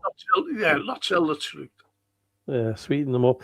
Do you think Slot will be there next season then, Frank? No. You don't? There was a comment, wasn't there, from him? And I when I heard it, I thought he's not going to be here next season. It was when he turned around and he said something about short term, mid term, and long term. Yeah. But he also said, didn't he, that Liverpool next season will be good. But the way he put it was like, I'm not going to be there. Yeah. It'll be a different team next season. And I thought, is that you saying at the end of the season you're going to go, or do you know something we don't know? The only thing I noticed, the only difference I see with Slot and Klopp is a team. He's with the team. He's the Shankly of our era. The way Bill Shankly was with the team. That's what Klopp was like. But I see Slot the same as I seen Rafa Benitez. He was there to do a job, but he didn't mix with the players afterwards. Well, Rafa was was a great tactician.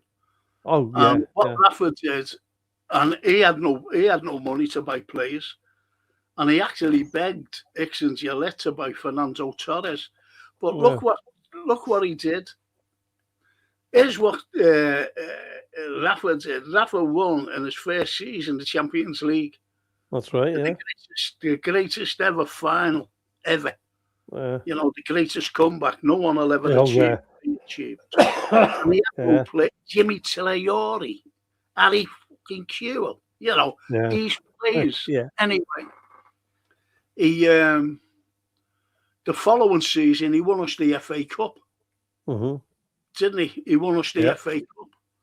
The following season after that, he got us to another final, also against AC Milan and Athens. That's right. What's Slot done this year? Now, don't forget, he had 350 fucking million to 450 million to spend on players.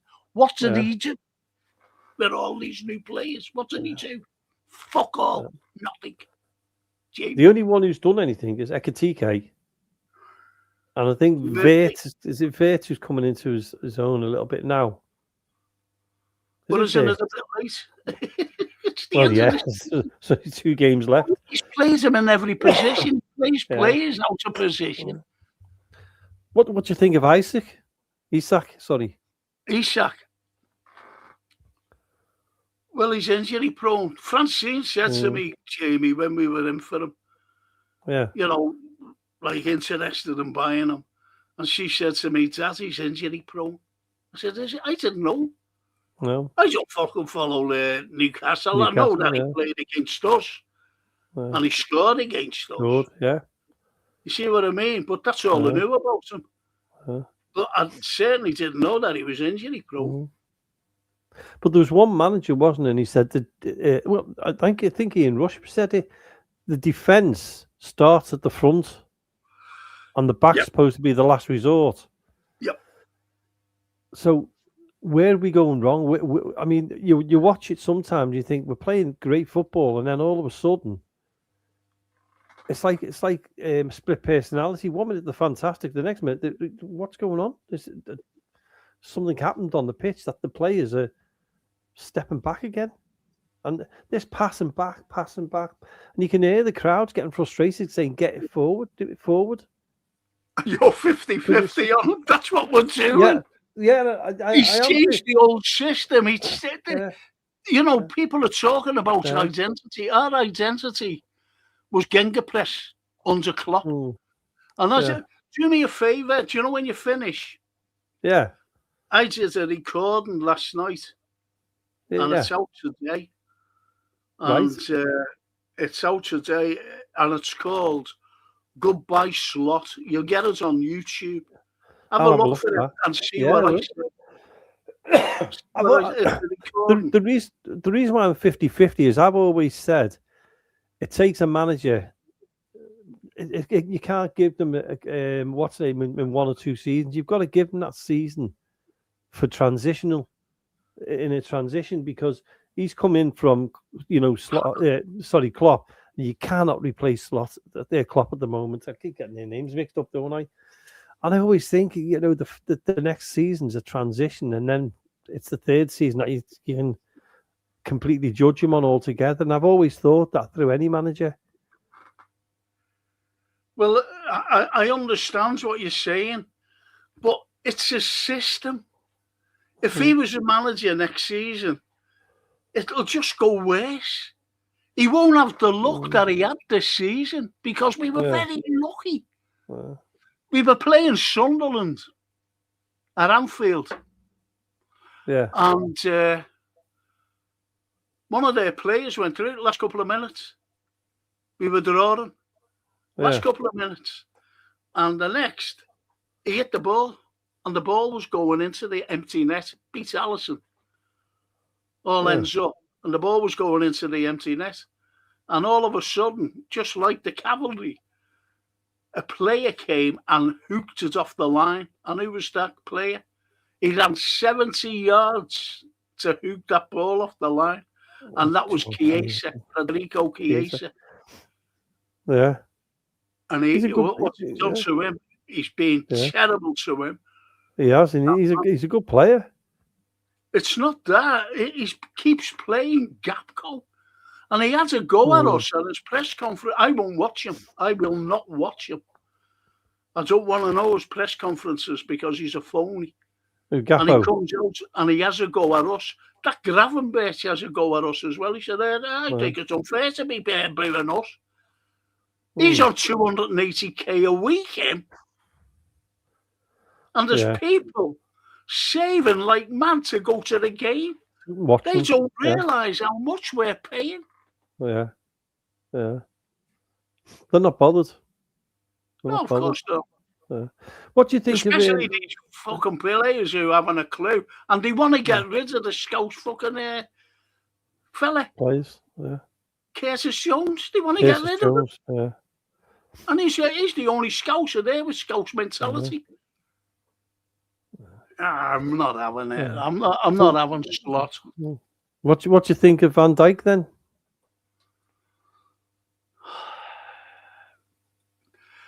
That's what I mean. You've got the likes of Virgil. Yeah. Brilliant player. And he's been even this season though, Jamie, he's head and shoulders above everybody else with winning aerial duels. Oh yeah. You know, in the Premiership, he's above head and shoulders above everybody. And I know that there's a pun there, if you know what I mean. Yeah. But, you know, and yes, he's playing under orders. Everybody is playing under orders. They're all playing. There's only Van Dijk, I think, and Canate who are not playing, you know, out of position. Yeah. Yeah, that's true.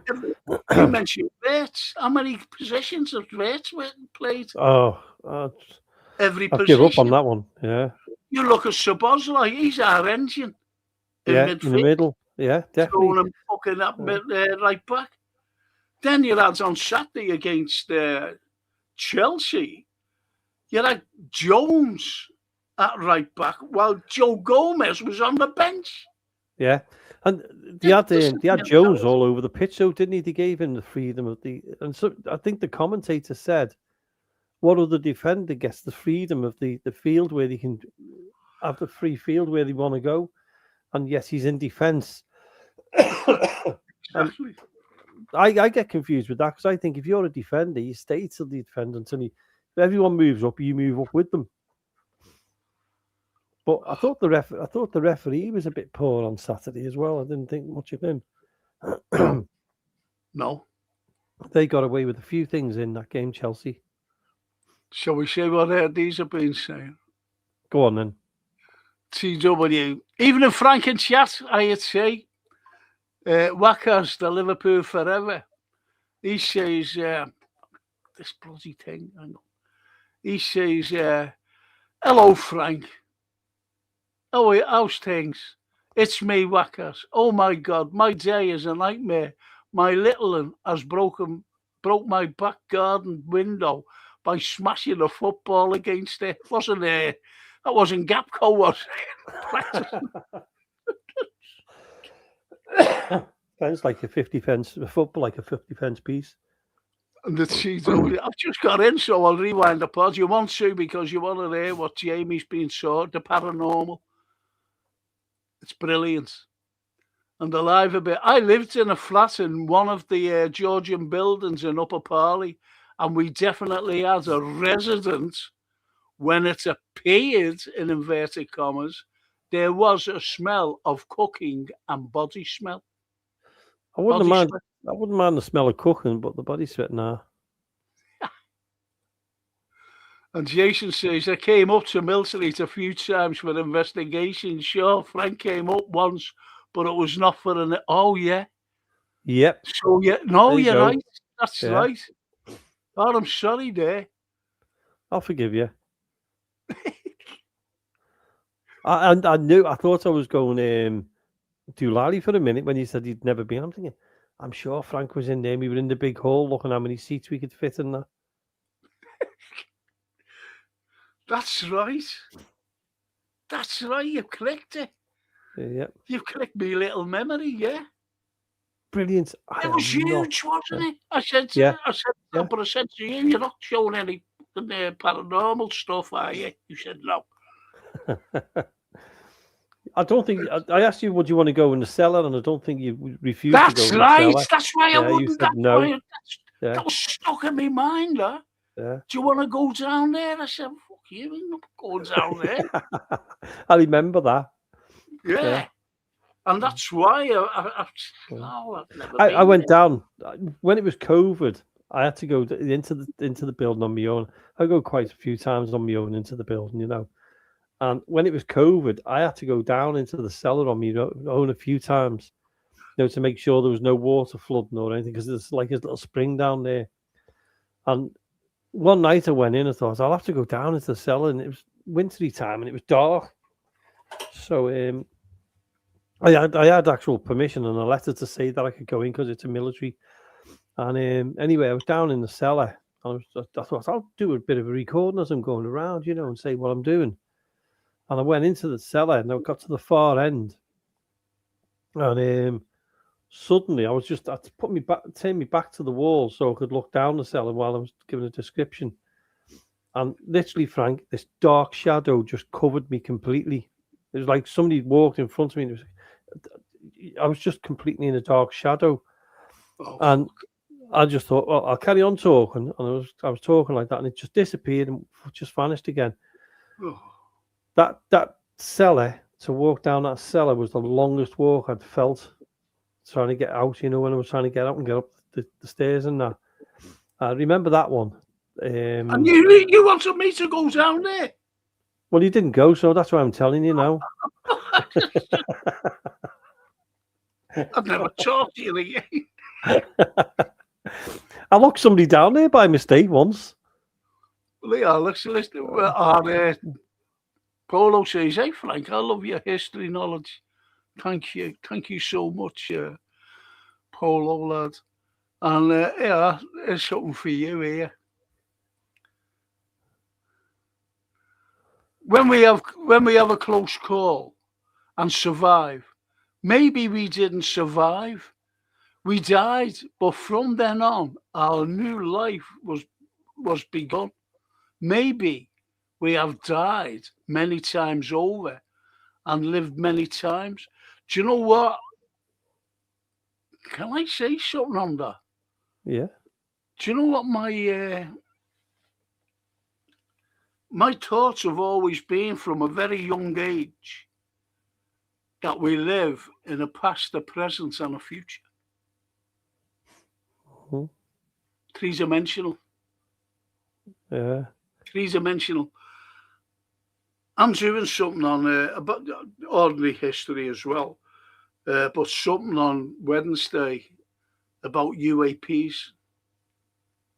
You know, UFOs. Yeah. So I'll be doing that, and I'll also be throwing in some history as well about Liverpool. Mm. The thing is, you see, when, like UFOs, for example, there was a pilot, you know, at the beginning of like crossing, you know, like Amelia Earhart and those type of people, right? And there was two pilots called Alcock and Brown, and they were exploring. They crossed, you know, in a biplane. The first two to cross the Atlantic. Can you just say something, Frank? Go on. I used to look after Alcock's daughter. Go away. Yeah, I was in sheltered. I used to be a manager, or they called them wardens, and in sheltered accommodation down in Dorking in Surrey. I only remember her as a Mrs. Alcock. I can't remember her first name, and she lived next door to me in the complex because I had the warden's house there. Yeah. Anyway, you used to have to go in and make sure that everyone was all right and that, you know. And as you walked in the door on the right hand side, she had this beautiful framed certificate on the wall, signed and everything, and all that. I can't remember what it said, and I wished I'd have had the camera at that time as well. And it was the actual certificate what Alcock and Brown got given to them for crossing. Go the away. Atlantic, was it the Atlantic? Yeah. And it was there. And Mrs. Alcock at the time was flown out to, I think it was Ireland, and they had a monument put up there with Alcock and Brown on it. And because she was the daughter, she went over to that one, and she was one of the loveliest people you could meet. And she used to sit there and tell me little things about them. And that was her daughter. That was his daughter. Did she mention anything about his last flight? No, not really. She was telling me more like what he was like for a dad, and his enthusiasm and things like that. But she didn't. She didn't go into the flight or nothing. But she went into like what it was like living with him, and what he, when he took her out and took her to the airport. Can I tell you something about his last flight? Yeah. Okay. And here's what happened. They were asked to go and across the North Pole because no one had ever been there. Yeah. Since the likes of. Anyway, he went. I think it was Perry, the American. The American got there, and they said, will you go and explore like the North Pole? No one's been there, and fly over. To Alcock and Brown, he said, yeah. And as they were flying, the last massive. I can't talk because look at me fucking suit. Look. Did Ronnie Slot get to you? Did Ronnie Slot get to you? He pulled it out. I was tortured by Arnie Slot. I used to have black hair like you, but I've got black hair. So anyway, what has happened? What has happened, Jamie? As they were going and the message was coming through, they said, "We don't believe this." Now they're flying towards the North Pole.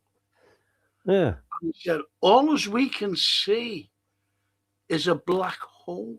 It's just black." Yeah. With ice surrounding them. And they went in it. They said, we're going into it. And what he was explaining also, now this is the North Pole, he was explaining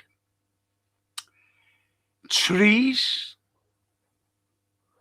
a river, and greenery. That's what he was explaining. And that was his last message. Never found again. Wow. That was the last message.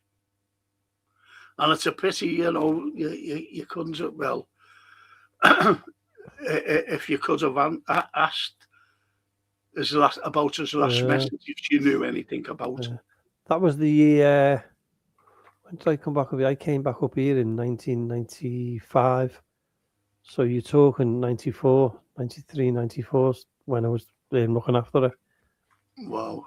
But it was just like when she said that, that's me dad's what he got when he flew over, And then like every time I went in, I was looking at it thinking that's a pure. And it's a pity that we never have boats them with their cameras on, is we? I can remember the frame as well. The frame was like a velvet frame around it in red, like a dark red. And that's how I remember it because of the frame as well. Shame. Let's see what these have been saying. The Polo says, hit the likes and slot out. There you go. Slot out. And Steve Mulholland says, I watched the women's yesterday. That coach is better than Slot. I don't know. The way the girls have been playing the second from bottom. Yeah, I think they're fucking awful myself. And Polo says, excuses, he's got to go. And the Liverbird says, I've been a couple of times of the women's games. I'm going to the women's LFC versus Arsenal at Anfield on Saturday. I highly recommend it. There's a girl at the back. I think it's Fitz. Oh, Fitz, if that's the name, right? She just reminds me of the female version of Van Dijk. She's absolutely brilliant at the back. She has that control, where you've got someone who's the control, and she's the one. She's absolutely brilliant.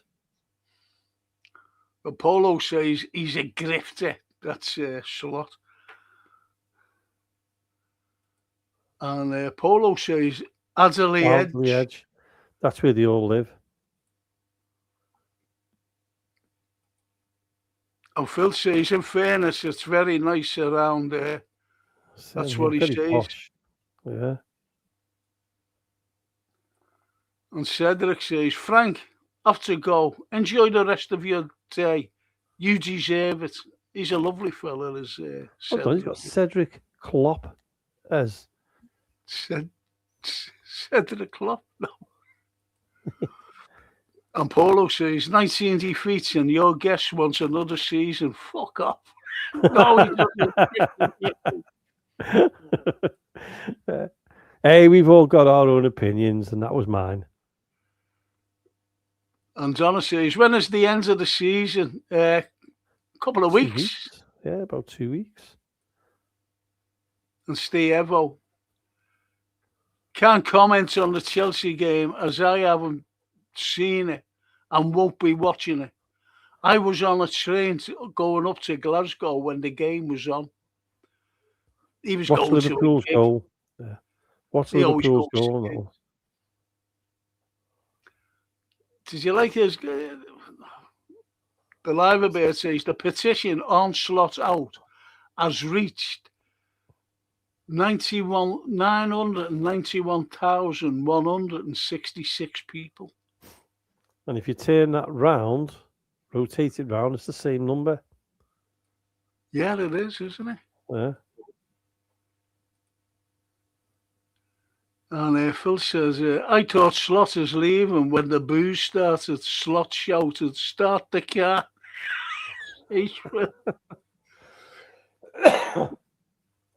And Darryl, Jamie, come on, 19 defeats. Have you ever seen? Jamie, being honest, have you ever seen Liverpool have 19 defeats? No, not in a season. And Darryl says he has no systems. The players have stopped playing for him. Big figures are walking. This can't carry on, Jamie. So that I think I've caused controversy. Yeah. You wouldn't Coco and the Polo transition bollocks. Another excuse. I've always said that though. I'm sure I'm in Slot's position here, looking at these. No, you can't say transition. They both players. Yeah. I'll give you my analogy, and I've said this many times on my podcasts. A chef goes to the Michelin restaurant, right? The finest restaurant you can go to, the most expensive. And he's gone there, and this fella's a good chef, supposedly. And he goes to see the head chef. And he said, so you want a job here? Yeah. Okay. You know how to bake this cake? And yeah, well, yeah, there's new ingredients. This is to make it a lot better. Mm-hmm. These ingredients are to make it a lot better. Now go away and bake the cake. After an hour, he comes back with the pan, with the ingredients still in it. And the chef said, well, why isn't the cake baked? He said, I don't know how to use the ingredients. And the head chef says, well, you're not getting a job here. You'll have to leave the premises. So he goes. And that's Slot. He couldn't use the ingredients of these players that was supposed to dominate the Premier League and also Europe. When we spent £450,000, Jurgen Klopp never had the likes of that. Rafa Benitez never had the likes of that. You see what I mean? And do you know who had better statistics than him? Roy Hodgson. And look at the team that Roy Hodgson. What he got is, You know what I mean? And no one had that kind of money, but he did, and he couldn't do it. In fact, he's made us worse. Who would take over? Who do you think would take over then? Well,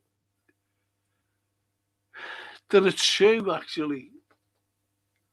Alonso. Yeah, just there, Johan's a good friend of mine. Johan, and he's a Man United fan, by the way, but he's not one of these dopes. He says, Jamie, we're 6 points ahead of you, and we sacked our manager in January. That should say everything about Slot's situation. How many points were we ahead of Man United? Yeah. No, I can see all your points. I'm taking them on board and everything else.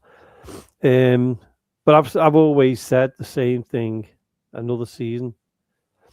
If it's not working, do you think it'll change? Be honest. Do you think that'll change? Another season under Slot. How would he turn us around? How? Yeah. You know, you said give him another season. How would he? You've got to think. How would he change it? It's not how he would change. He'd have to change himself, wouldn't he? He'd have to start listening to others. But he won't. If you understand what I mean, he has to start listening. He won't. He's lost the fans. He insulted all the fans by saying, he more or less called them stupid. They don't know about football. We're fucking Liverpool fans. We know everything about football. Everything. We can see with our own eyes. No, I suppose it's me. The way I think is, you know, he's had Klopp's team, Klopp's team, and he has transitioned it. And if he doesn't do nothing, maybe halfway through, my camera's just moved. Sorry, I'm on a 360 camera, so it's one of those that'll zoom in and out. Yeah, well, it did then because I was moving, so it's trying to focus me. I don't know. I think I've always argued about. I mean, that's any manager, and I get the point what he's saying about the Man United manager.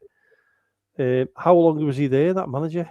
I know he's talking about, but I can't think of his name. Just signed the petition. But I think I've said that in every single team, and it doesn't matter who it is, whether it's Everton, Man United, Man City, whoever.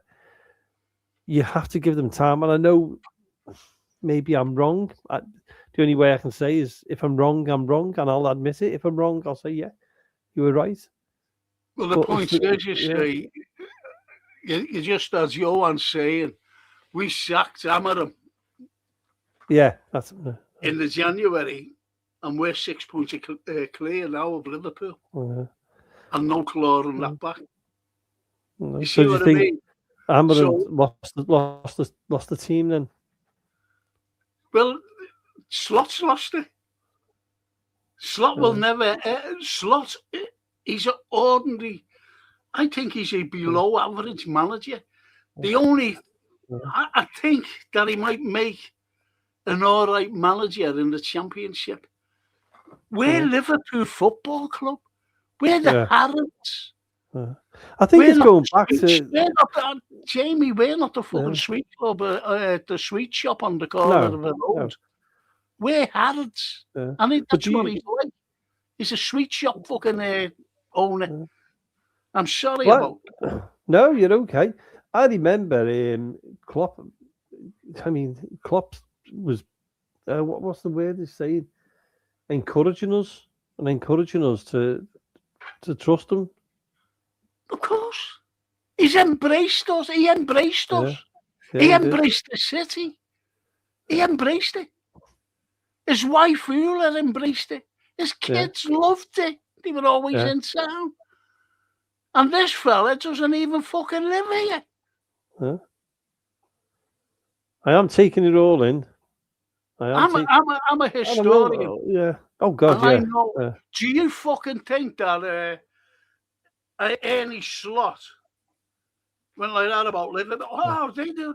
Is that the city that gave us the railway system throughout the world? Is that the Liverpool that gave the dock system throughout the world? Definitely Do you not. think he knows anything about that? No, No. simply because he hasn't embraced the city, and he can fuck off from me. Yeah. Do you know what I'm like?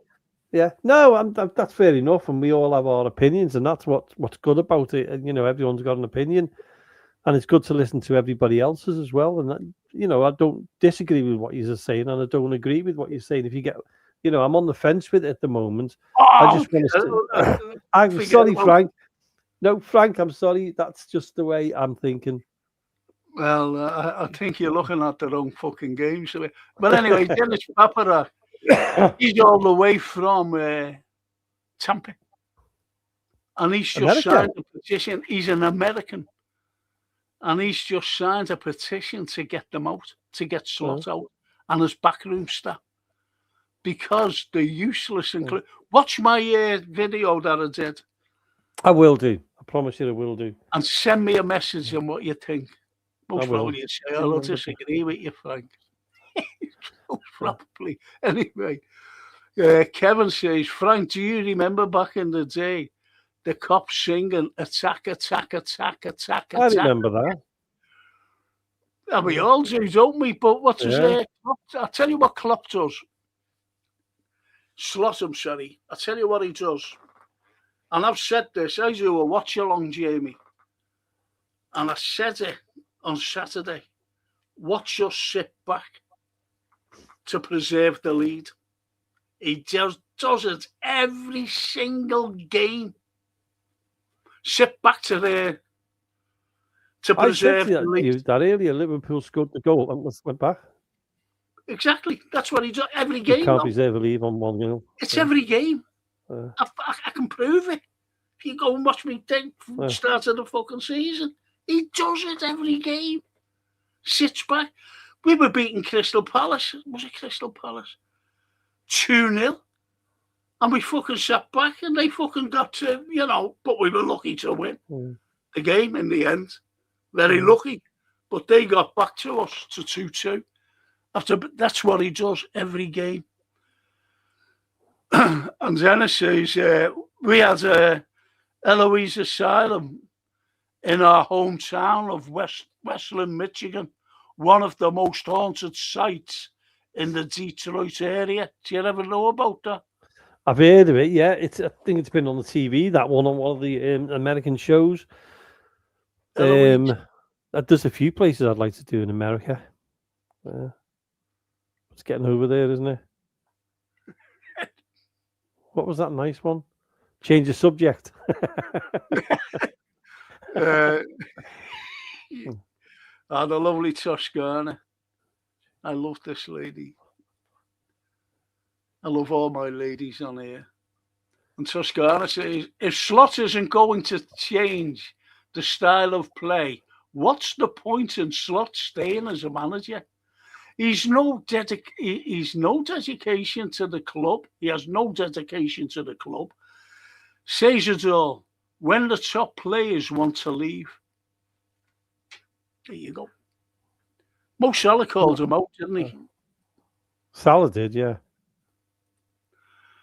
And Dennis, the Incurables have done photo shoots there in the past, but only in the daytime. That's in that Eloise Asylum. Try it over night time. And Steve says, get some turkey teeth, Frank. He only needs one. Do you know how much that? Do you know how much you can take, can you? Yeah. Do you know how much it would cost me to get fixed? How much? Couple of 100, 200, 300. Okay. Okay. Francine came down to me and she said, hey, Dad, I like chunky, Kit Kats. Yeah. So she gave me, and I said, I'll have this with a cup of tea. So I made myself a cup of tea. Francie, I was only sitting there on my own. And I got the chunky thing out. But it was dead hard. And I went, to come out. It broke from the root. The root is still there. So it broke from the root. I've been up to the dentist 3 times. And each time I've gone in, it's cost me £100. Okay. Can you not get it done on AI? Oh, fuck, I AI. wish I could. I wish I could. Anyway, I went again. And here's how much it'll cost me. I don't tell fibs. Here's how much it'll cost me, mate.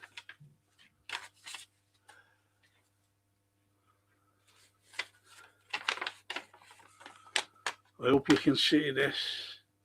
Now, don't forget, I've already spent 300 quid, and it'll be another 200. How many times? Another 300 quid, right? On top of this price here. Hang on. Can you see? No, you can't see, can you? You can't see, can you? Hang on.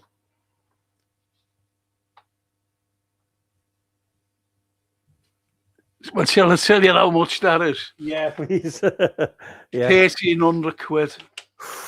For one tooth? Yeah. Get over to Turkey. But Francine said, Dad, you can go to Turkey, have a holiday for 2,000 quid and have a full set of teeth. I said, I only want one. She said, well, that'll cost you 280 quid, your tooth. You better go in there, Frank. I just want a fucking dentist. That'll be a lot cheaper. I asked them, I said, I'll do it for half. Oh, there's nails? It's terrible. That's the emotion. Get some turkey teeth. I thought he was talking about your Francis when I seen that. No, he calls me Francis now and again, you know. I get the Francis, don't I? Off the family, as you know, Jamie. Yeah. And Toscana says, mid-table crap. If Slot stays, no reason to give him another season. He'll waste even more money. Exactly. We've got to buy players to fix the fucking thing. And Johan says, the creepiest I felt on this trip was when I was in Benares. It's literally a city where people go to die because it's on the banks of the River Ganges. Dogs used to start barking at 3 a.m. He's in India, by the way. Yeah. Oh, right. Yeah. Well, you always say, don't do that. The witching hour always starts at 3 a.m. Oh, fuck off. Why did you tell me that? I hate anything like that. I fucking wake. I have to get up. Well, get up after 3 a.m. You'll be all right. Or before, actually. Before 3 a.m. You're fucking coming on no more, you. You one of those who gets up in the early hours to go to the toilet? Yeah. Just think that could be you. 4 times. Yeah. Oh, well, you never know. You might get help as you're going. Oh, yeah, a little angel. But man, a little angel now and again. And Donna says, what ghosts are going to haunt Slot?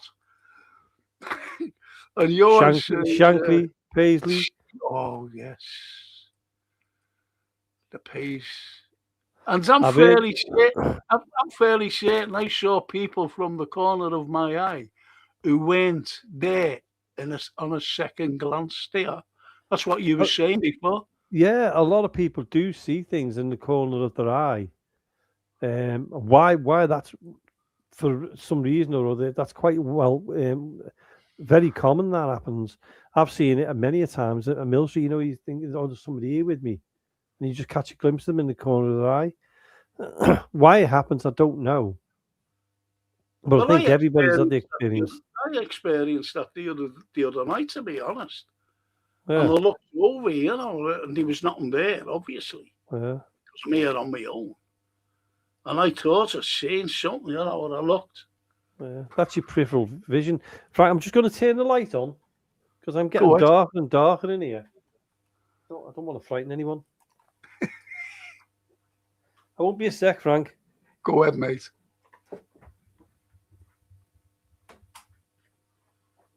Oh, that made any difference. I see the way it's moving now, Frank. Ah, yeah. To get your focus in, yeah. Yeah, it's 360 camera, so it does all round.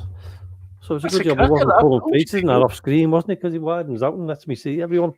Lets everyone see me doing. That's a cracker, that. No. Sorry about that, Frank. That's a really good camera, though. It's fantastic. It's only a small camera as well. It's only about that big. Not too bad. And the Liverbird says the last time we had a 19 defeats, Rafa was manager in 9 to 10. 9 to 10. Yeah. And Phil says, hang on, that sounds like anyone can sign the petition. Should only be verified LFC supporters. That's true, that, because someone mentioned, not on here, someone mentioned that, anyone could be signing, like trolls. But I thought, well, if trolls were trying to sign it or signing it, they wouldn't sign it because they'd like slot to stay. All supporters from different clubs, especially in the Premiership, want slot to stay. Well, we're like that with other clubs, aren't we? If I've got a really bad manager, Jamie impressed you so to. Yeah, Jamie impressed. You saw to invert the numbers earlier. Oh, thanks a lot. The live is going. I'll be finishing soon, Jamie. Yeah. Got to go, Frank. This is the lovely live a bit. Got to go, Frank, and lovely chatters. Time to take Chomsky. Chomsky? Yeah, she calls her dog Chomsky. After Noam Chomsky. Yeah. Well, we've got a cockapoo, and I took it to the park. Sorry, live a bit. I took it to the park, and I call it Four Legs every now and then. Come here, Four Legs, like that. This woman came up to me and said, "Is your dog called Four Legs?" I said, "What do you mean?" She said, "You named your dog Four Legs." I said, "No, the name's Jessie." She said, "Well, you just called it Four Legs." I said, "That's its nickname." I said, "I just say, come on, Four Legs." She went, "Oh," she said, "I thought that was a strange name." God help us. Yeah. Anyway, she says, I got to take Chomsky out. Thanks for another entertaining year. Have a great rest of your rest of your birthday.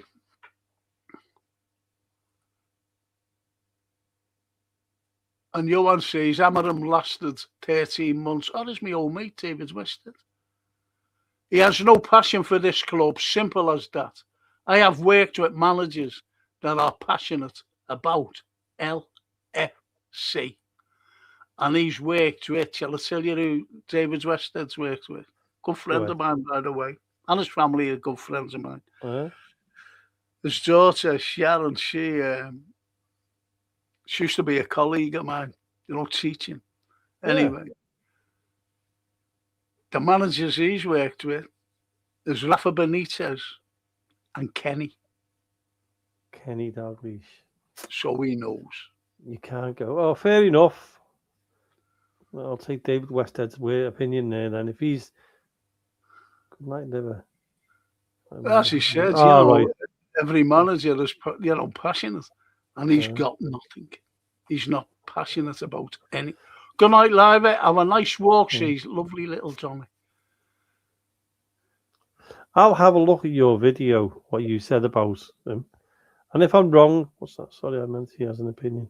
No, it's not a matter. I could be wrong, couldn't I? And John Williams, I love passion. I love Frank's passion. Thank you. I thought she was going to say, I love Annie's passion. I like it when you can tell when Frank's passionate because he gets near to the camera and goes, I'll tell you now. Do you know what? I know, and that's wrong. I shouldn't do things. No, it shows that you're listening and everything else. I should be more professional. But, you know, I can't stand anyone. No, don't change, Frank. That's what you're like. Don't change. I can't stand anyone who doesn't live in our city, to be honest. Yeah. You know, we own Liverpool Football Club, the supporters. And he hasn't embraced any. He calls us out. And he's done it on a number of occasions. He even called Klopp out. He was? When he said, oh, yeah, he only won, you know, when he said one title in 30 years and I won the other one. I won the second. I've missed out on that one. Well, there you go. That's what Slot said. And everyone went like that, you cheeky fucker. Anyway. I'll listen to your podcast. It may change my opinion. That's all I'm going to say anyway. Go soon. I've got a headache. You got a headache? Donna says, yeah, she's got a headache. Little Donna. When's the next podcast? Tomorrow night it's football. And Phil says, agree to disagree. That'll nice be one, Phil. Yeah, I know. And Kevin, Slot has lost the slot. You'll never walk alone. Stay cool in the pool, Liverpool. Says Kevin. I'm going to finish. And Frank, I'm no psychiatrist, but I deduced that Slot as a trigger for your sudden rage of swearing. I think you're right. Jason. Can you imagine Frank having a swear box? They've all said that. Someone says, I'm rich now because of Frank and I swear. I only swear on that. This football. Yeah, I made you swear tonight, which is nice. I know. Oh, yeah. Jason says, sometimes I see people out the corner of my eye and hope they aren't there when I look back, says Jason. I'd love to see one appear. I'm going to finish on this one. And it's from Phil. Jamie, 30 years ago, I travelled on a very famous antique train through Europe. I took photos of the scenery when developed an angel's face is flying next to the carriage. Have you still got the pictures? I'd love to see that picture. He'll get back to me tomorrow night on that. Yeah. I'd love to see that picture, yeah. Well, Phil, I've got a picture from 1899 of a place in Huyton, and on the picture there's a famous person who's connected to a famous boat, and behind him there's a load of, it looks like monks walking, you know, like the faded. And when I asked the woman about it, now the picture was only a tiny picture, you know, one of these little tiny pictures you get years ago, and yes. I blew it up, and that's what was on it. And when I asked the lady, it actually was a lady, whatever her name, and she turned around and said, "Oh, I don't want to talk about that, but the place where that picture was taken, there was a place at the back which was where the monks used to go." And I never knew that. And I'm like you. I like history, and I know quite a bit of the history of Huyton, and to know that was amazing. I've still got the photograph. Can I ask you to watch a film? Yeah. Okay. You might have seen it. I don't know. And I'll be right down your street. And I'd love your opinion on it as well. Yeah, go on. You will come on again, won't you? Oh, yeah, whenever you want me on, Frank. I'm not talking about football again.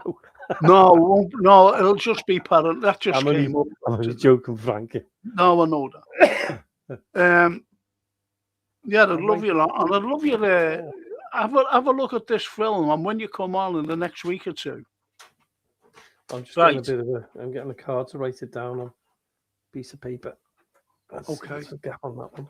Yeah, go on. It's only 2 words. And whether you've seen it or not, I don't know. And it's right down your street.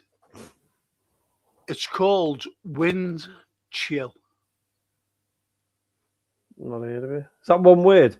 2 words, sorry. 2 words, yeah. Wind Chill. Emily Blunt is in it. Yep. Wind Chill. Oh, what's that? Yep. And let me know. Down there. And let me know what you think. Wind Chill. There you go. Yeah. Yep. Wind Chill. That's it. Yeah.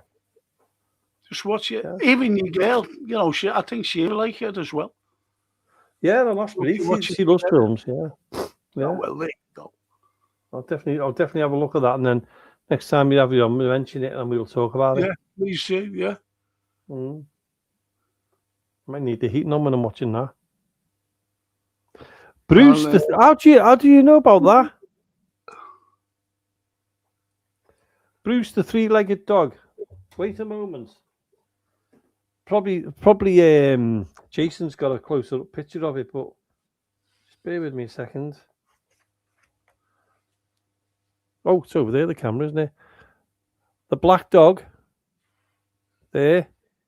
Oh, trust the cameras to decide to go out. The black dog there. Yeah. That one. That's Bruce, the 3-legged dog. Wow. That still haunts the place. And so there's this little cat here, but we don't know the cat's name or anything about it. We just know Bruce was the 3-legged dog there. So, yeah. And it's in that book. Wonder how Johan knew about that. Wonder how Johan... Oh, is that in your book?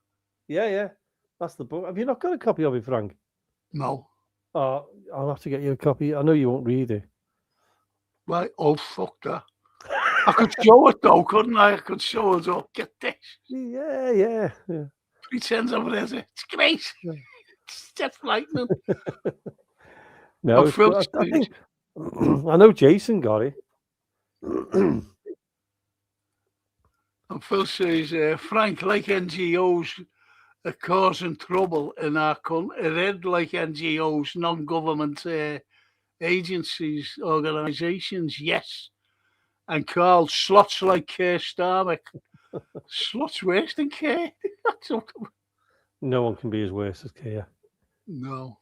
And Dennis, have a great night, all. Heading to the pool to work on my tan before heading over again. Happy birthday, Frank. Oh, is it your birthday, Frank? Yeah. Happy birthday. Thank you. I'm scared to ask how old, but I won't better not. And Phil says, bloody hell, Dennis. See, he's going into his pool to get a tan, top up his tan coming over in the next week or two. And Jamie Cartwright says, all right, Frank, have you heard any more about Slot getting sacked? Swear he's got to go, mate. Yeah, he's going. He's going, Jamie. Don't be worrying. Honestly, he's fucking going. Yes. And he was on the antique fucking job. What did you say? The Orient Express. 1996, yeah. And Johan says, thank you, Frank, Jamie and Jason. Happy birthday once again, Frank. Great idea about books and film deviation. First request, Orwell's Animal Farm and the animated film. Brilliant. I've seen them. Yeah. Absolutely brilliant. That's great, that. Yeah.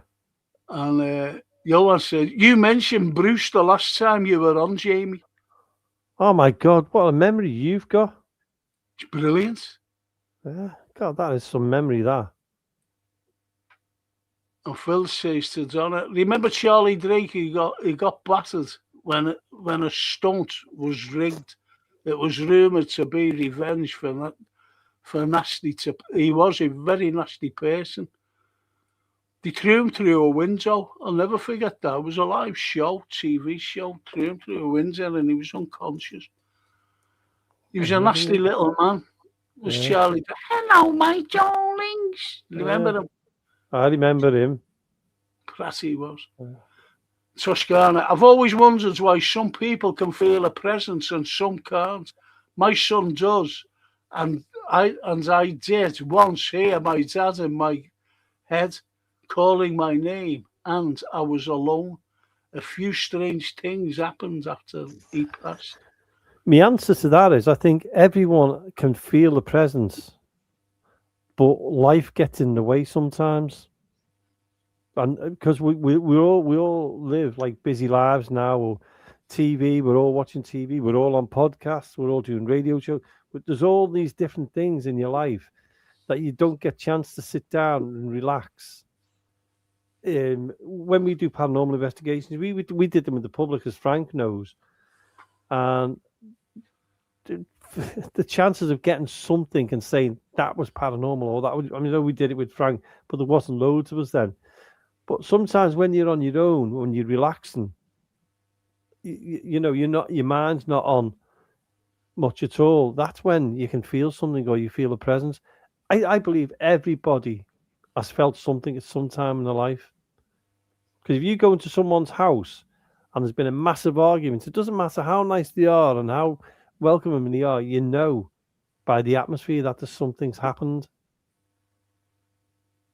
I reckon, no, I'm not saying I reckon.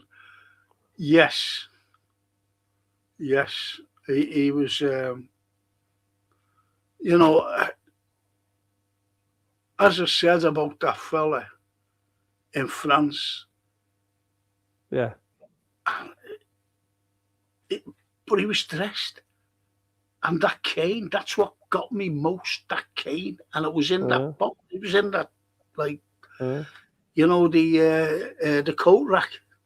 The rounds of thing where canes and umbrellas. I seen umbrellas, but that was sticking out. It was just against that. The antlers were there. So it shows you that there must be something. We can't be here for no reason at all, apart from something. There's something bigger beyond us. There's something. We got to move to another level somewhere or another. We can't be just learning all this educational stuff and learning life to just die and forget it all, are we? There's something beyond this, but what, we won't know till we get there. Yeah.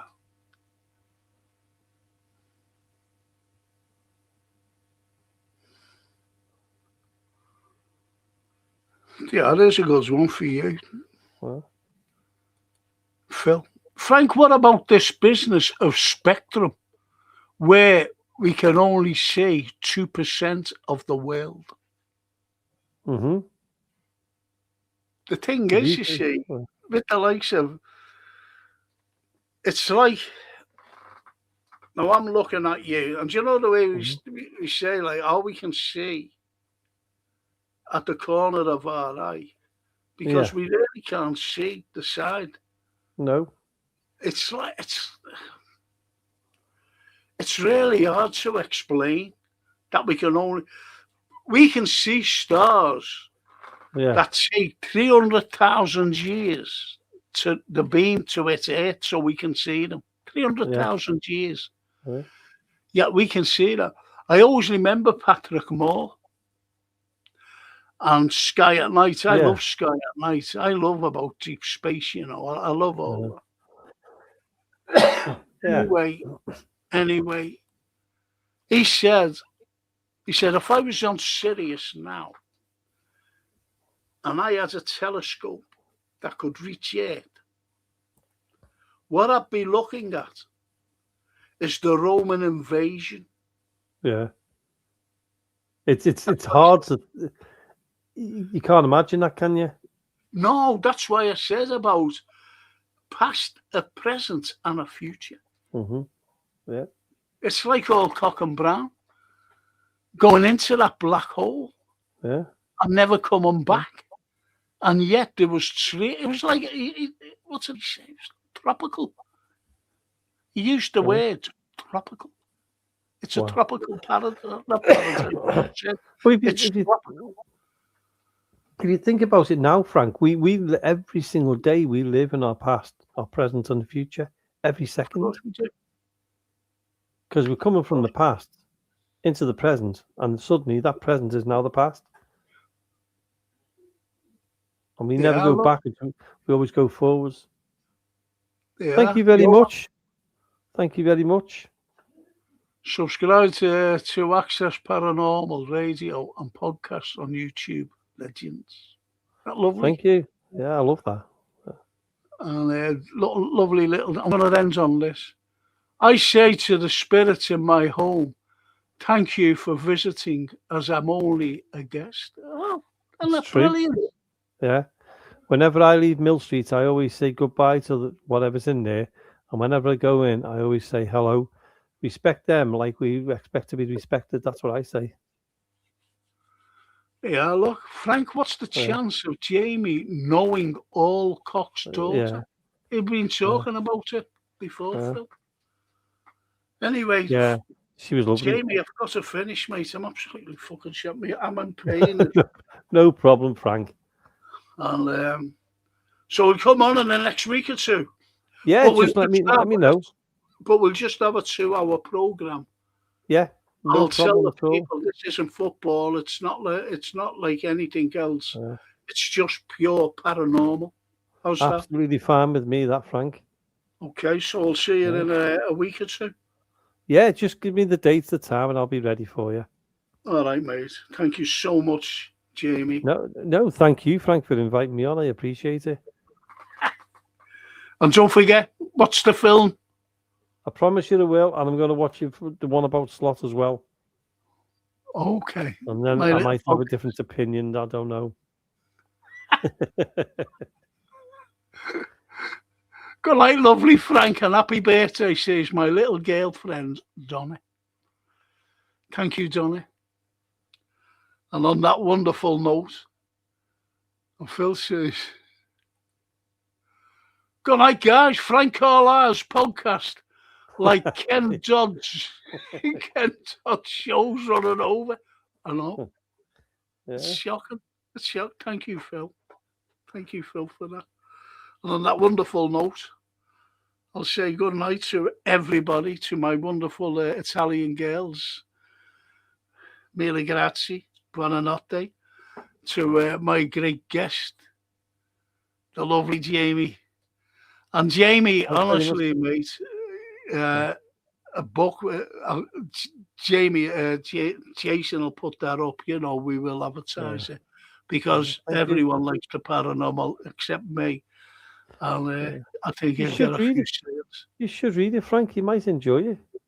Yeah, no, I will. If it's a bit frightening, like. It's not frightening. It's my experience. Don't worry. Well, I only ever seen The Exorcist once. Oh, this isn't that frightening. No, but this is what I'm saying. I only ever seen The Exorcist once because that fucking frightened me. And I don't ever want to be frightened again. It's as simple as that.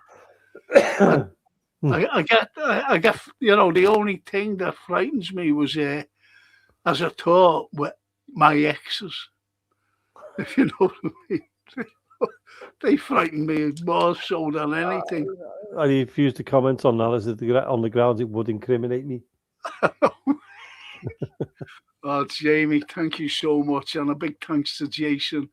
And most importantly, a big thank you to Gap Painting Services for sponsoring every podcast that Frank Carlyle does. Thank you so much. Thank you so much, Jamie. And I'll see you in a couple of weeks. Loved it. Thanks very much, Frank. Thanks, everyone.